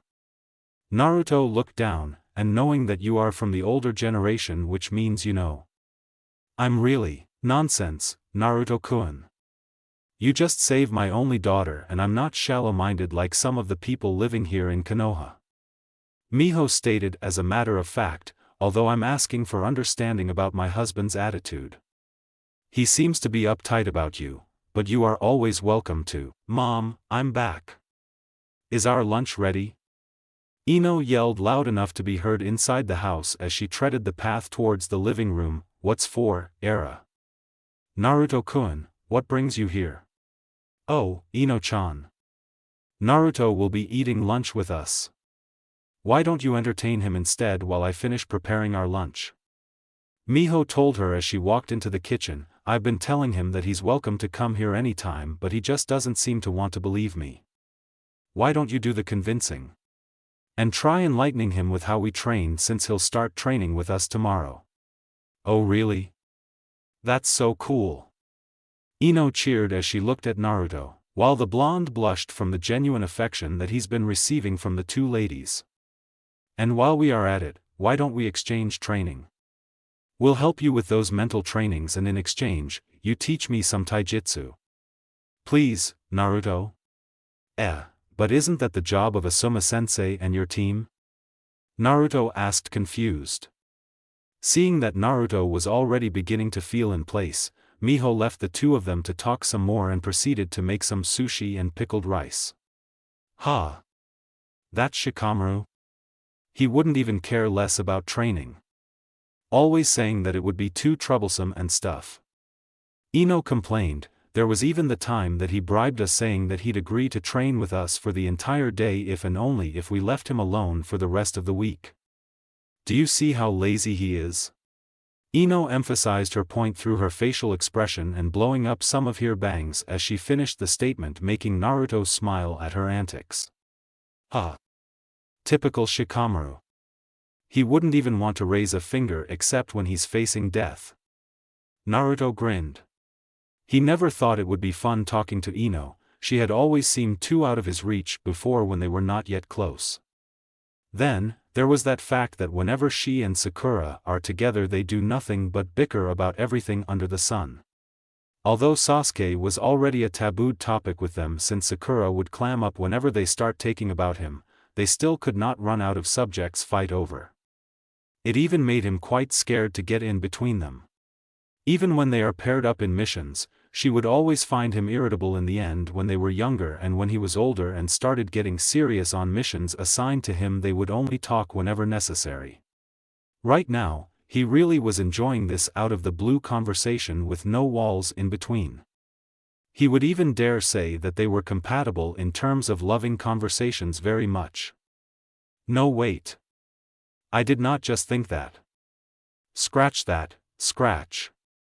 But really, this is kind of fun, as much fun as I do when talking to a good-mood Sakura. See? Even you agree with me. Ino grinned as well. So, are you gonna help me? I definitely have no problem with that if you don't have problems too. Oh gods, it's good to have someone like you around at times. She smiled. Now, since that is already settled, I'll tell you some interesting news. I just heard that Shikamaru was just conned by his father to teach at the academy for 3 years, and he was assigned to the worst batch of them all. Could you imagine, Shikamaru teaching a bunch of boisterous children? Naruto thought for a while before he ended up laughing while clutching his stomach. Indeed, it was a sight to see Shikamaru, the lazy genius, keep a bunch of children occupied. Now, that one I've got to see one of these days. And you'd better count me in. Ino laughed along. During lunch, Naruto and Ino continued their conversations with Miho constantly putting in some of her thoughts or interrupting them whenever Naruto is almost finished with his serving. Naruto tried to stop her one time, but she dismissed it. Naruto-kun, eat as much as you like. I have seen you once eat at Ichiraku's and I know for a fact that that stomach of yours is quite bottomless.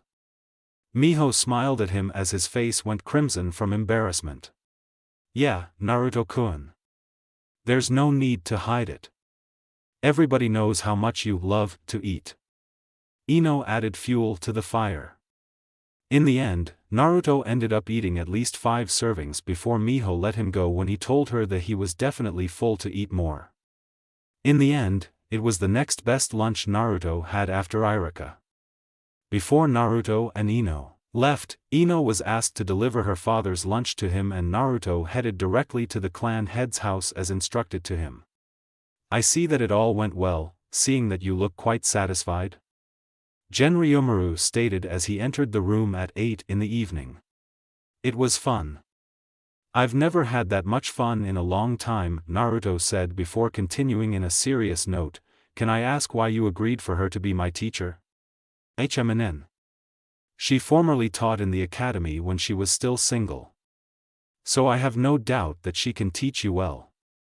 On another note, I saw that she was quite fond of you.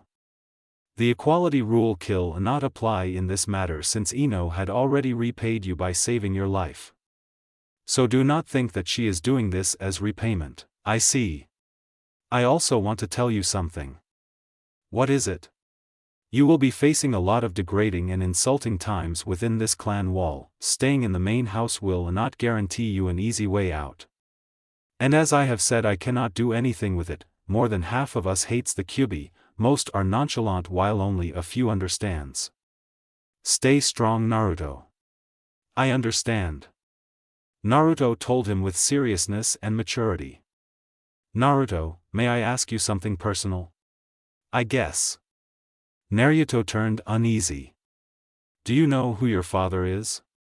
Naruto was taken aback by this question. Nobody ever asked him who his father was, nor did he mind not knowing. No. I did wish that I do. So the third Hokage never told you? Nor do you have any idea? None at all.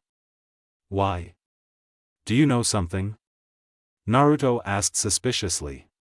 Genryumaru met his question with silence. If the Hokage told me the truth, yes. But why did he not tell you then? Author's note: with this, I end this chapter. Ah. Gods. I think I need a beta editor. Was that even right? I hate reading twice. HMMN. How do you interview or even get beta editors to correct your story? About Genryumaru, as reminder, I do not by any means want to make Genryumaru an antagonist in this fanfiction. I'm portraying him as someone who can take in jokes and fun and return it but serious in terms of clan matters and does not simply tolerate those who break clan rules even if it concerns his favorite clansmen. Oh yes, there is this soggy wolf who just said that I can't write, when I sure as hell know that I can't, though I am trying. Doesn't that piss writers off? When there's a plot lurking in your head and you just can't sleep until you write it down, isn't it enough for them to see that you are trying? Why would they still bother to try and bring you down? I really think people like that doesn't have a life. Thank you very much Minasan. I know I don't reply but it's because of the fact that I don't want to hold any promises that I cannot keep. But I really am very very happy everybody's review. You're making my heart swell with joy. And I really am sorry for the inconsistent updates. I love you readers. Yay! I received 22 reviews for Chapter 4. I do wish Chapter 5 somewhat meets your expectations. I have low self-esteem and is always afraid to know that I could not meet anybody's expectation, praise, but I'll stay strong. Chapter 6 will only be like a filler chapter where I'll try to make loose ends in the story meet with C means it might take longer for me to update cause I have to reread every chapter tt. I think that this might be the crappiest chapter but not because I did not like this but rather because of the fact that I wrote this in 3 different days with very long pauses in between. I also changed the chapter plot for quite a few times too, and a few changes again depending on the mood. You might see lots of changes in the tone. The very final and small part was a spur of the moment and stuffs like that, and even when I knew that there were lots of pauses in between that might cause lots of loose ends in the story, I still did not bother to reread it cause I just really want to update this as soon as possible. Thank you very much. Again and again thank you. Developing friendship. Unwanted truth. Disclaimer, the standard disclaimers, as always, applies. Genre, it will develop into romance, but right now, it's just tragedy/general. Ah, a romantic tragedy. You could say that this is an alternate universe. This is the biggest story plot twisting that I did out of all my FIC. Author's note, definitely not beta ed and not even rechecked for typo errors, again and again and again. To be discontinued or on hiatus. Sorry. Pairing, it's Naruto/Ino. Summary, let's put it this way, at the age of 17 Naruto has already proven his worth and is becoming known as one of the best Konoha shinobi around. Also he was always optimistic and never lets his past bother him nor does he ask who his parents were. Then later on, he learns how to really love only to realize that it was a mistake since the beginning because of the unwanted truth. Word count, 4,500 plus estimated. Chapter 6. Developing friendship. In only an hour's worth of this new training style and Naruto is already exhausted to the brim. Ever since he can remember, he had never ever completed a single meditation in his entire life. Even Jiraiya, the frog hermit, just suddenly stopped after training him to no avail for 2 weeks. However, he realized that Jiraiya's training was nothing compared to what he was going through right now. As of the moment, he was sitting on the tree in a normal meditating position except for the fact that he was doing it upside down. He knew for a fact that controlling chakra was one thing and meditation was another thing. He could not grasp the fact or the theory behind how the 2 people with him today could easily do this. The silence stretching in that part of the training area was already making him restless, and to add injury to the fire, Ino and her mom, Miho, looked as if they've already fallen asleep long ago in the most comfortable position of all. What part, exactly, of meditating upside down is easy? He asked himself in a whispered contempt. He had already given up on meditating for a long while after falling 4 times in a row without even a budge from the 2 people who were looking more like hanging squirrels than respectable women. No offense meant to that, but as of that particular moment he was already imagining tails and furs growing out of the 2. Now, that made me feel a lot better. Suddenly, Naruto felt as if he was being stomped by thousands of elephants all over his body, which was followed by the feeling that his brain was being squeezed out of his skull. He couldn't breathe, no, it just felt like he could not breathe, but he knew fully well that he was still breathing at that moment. He landed on the ground and looked around his surrounding and immediately went into a fighting stance, in an effort to protect the two women whom he thought to be vulnerable at the moment, but his senses were being dimmed from the pressure that seems attack on his mind. Ah! Naruto instantly looked over his shoulder to see Ino already standing behind him with a puzzled expression on her lovely face. I knew it. You didn't meditate. Am I right? Puzzled by the flow of conversation, Naruto wanted to tell her to protect herself from the current attack, but then realization hit him at her words. You definitely will not like it if you do not meditate, especially if you come with us. Oh yes, Naruto-kun, we will surely know. Ino playfully smirked at him with that final word before they started the training. Oh. So that's what it was. Naruto mumbled, his cheeks reddening from shame. But, why did that happen? It's from meditating. There are two divisions that we do during meditation. We separated a fraction of our mind for it. When we start our meditation, we center almost all part of our being, including our chakra within the confines of ourselves, and at the same time, isolating a fraction of our brain to function and control the emission of at least an ample amount of chakra on our lower part to keep ourselves attached to the branch. As we end our meditation, we release every chakra in an instant as we slowly wake from our sleep state, hence the heaviness in the air. Ahu. Naruto nodded unsurely, not really getting a hold of the idea. I didn't get that well enough, but I'd be glad if you explain it to me next time in the far future. At that rate, you'll never learn. Ino sighed. Even I, myself, am not confident with this aspect of my training. Naruto sighed. Honestly, Naruto-chan, we won't get anywhere unless you learn this. This is the basics of all the techniques that we will try to learn in the future. Miho explained. But, what's gonna happen now? At this rate, I'll definitely be stuck, he complained. By the way, what else is there to learn after this? Well, honestly, the only thing that we will be able to teach you after this is the mind defense techniques, Ino grinned, but you won't get anywhere if you don't learn that. But for now, this session is finished and we'll just meet again tomorrow. Same time and place. Miho smiled lovingly at Naruto before handing him an itinerary sheet. Genryo Muradano asked me to give you this. It's your schedule starting today until you've finished all that is written there. You don't have to finish it all in a day, so don't push yourself too hard, alright?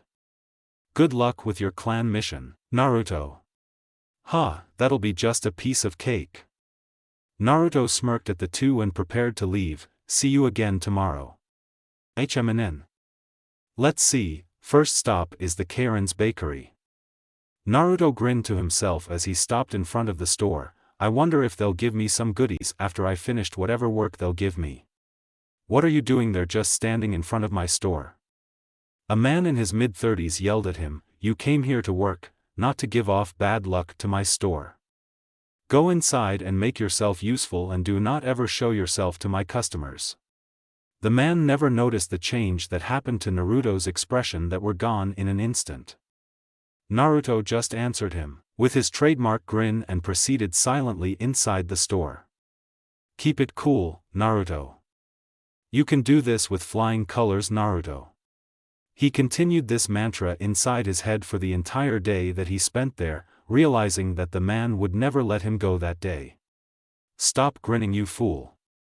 The man, who Naruto learned from the two other workers with him was named Shiki, looked at him with contempt and accidentally threw the bread roller to Naruto and smirked. Naruto, whose back was turned, caught it as if it was nothing and walked over to Shiki to hand it over. Shiki-san, your bread roller slipped. Damn you. Shiki angrily took the roller back and went back to the store. Don't mind him, don't mind. Rika, Shiki's 13-years-old niece, smiled at Naruto. He's like that 90% of the time, but he's treating you harder than the rest. I did notice that. Naruto sighed before smiling genuinely back at the two workers. But thanks to the two of you, this work doesn't seem that hard. My mom said that he wasn't like that before. You see, my mom was working with them before when his daughter Karen was still alive, but I heard that she was killed during the Kyubi rampage. I heard that their house caught fire and they couldn't save her. Since then he became bitter. June, the other worker who was almost the same age as Rika, supplied further thinking that it would make the conversation interesting. As it always had ever since he remembered. Now, I see. From then, Naruto's smile never returned the entire day. He continued working the entire day until there was nothing left for him to work on that Shiki had grudgingly allowed him to leave by sunset. Rika and June followed him with their eyes as he prepared to leave and sighed, not knowing what they did. As Naruto walked towards the door, many things was running through his mind. He knew that he made Rika and June feel very uneasy and nervous around him. He also knew that he shouldn't let this kind of stuff get to him. He most especially knew that things will get harder from here on. He knew what to expect. This made him stop before he could completely walk out the door. Yash. That is right. I can't stray from my path. I know what to do and how to do it. Self-pity, anger and everything else. I can't have room for them. A decision was made before closing the first door of his first task. Another promise he must keep, even if it was a promise to his own self. And with this affirmation, he turned around and gave the Shiki, Rika and June his sincerest smile and his most playful display. I'm sorry for how I acted half the day, but I promise to make it up to you. Shiki-san, I'll show you and everybody in this clan that I'm not the monster that you make me out of and I'll never be. I'll visit next time to help out again. Ja-ne. Rika and June looked at each other puzzled by his outburst while Shiki looked on at the swaying door with both an irritated and amused smirk on his face. Let me see what you've got, boy. We will see. I'm back. Naruto greeted as he entered the main house and was pleasantly surprised as Ino peeked through the corridor with an inviting smile on his face. Welcome back, Naruto-kun. You're right on time, we were just waiting for you before we start dinner. Cool, I'm really hungry now. Naruto smiled back, but what are you doing here? It's my first clan duty. My punishment, if we put it in other words. She answered back as they walked along the corridor. They're not giving you a hard time, right? Nope. Ino smiled before whispering, I'll tell you a secret. What?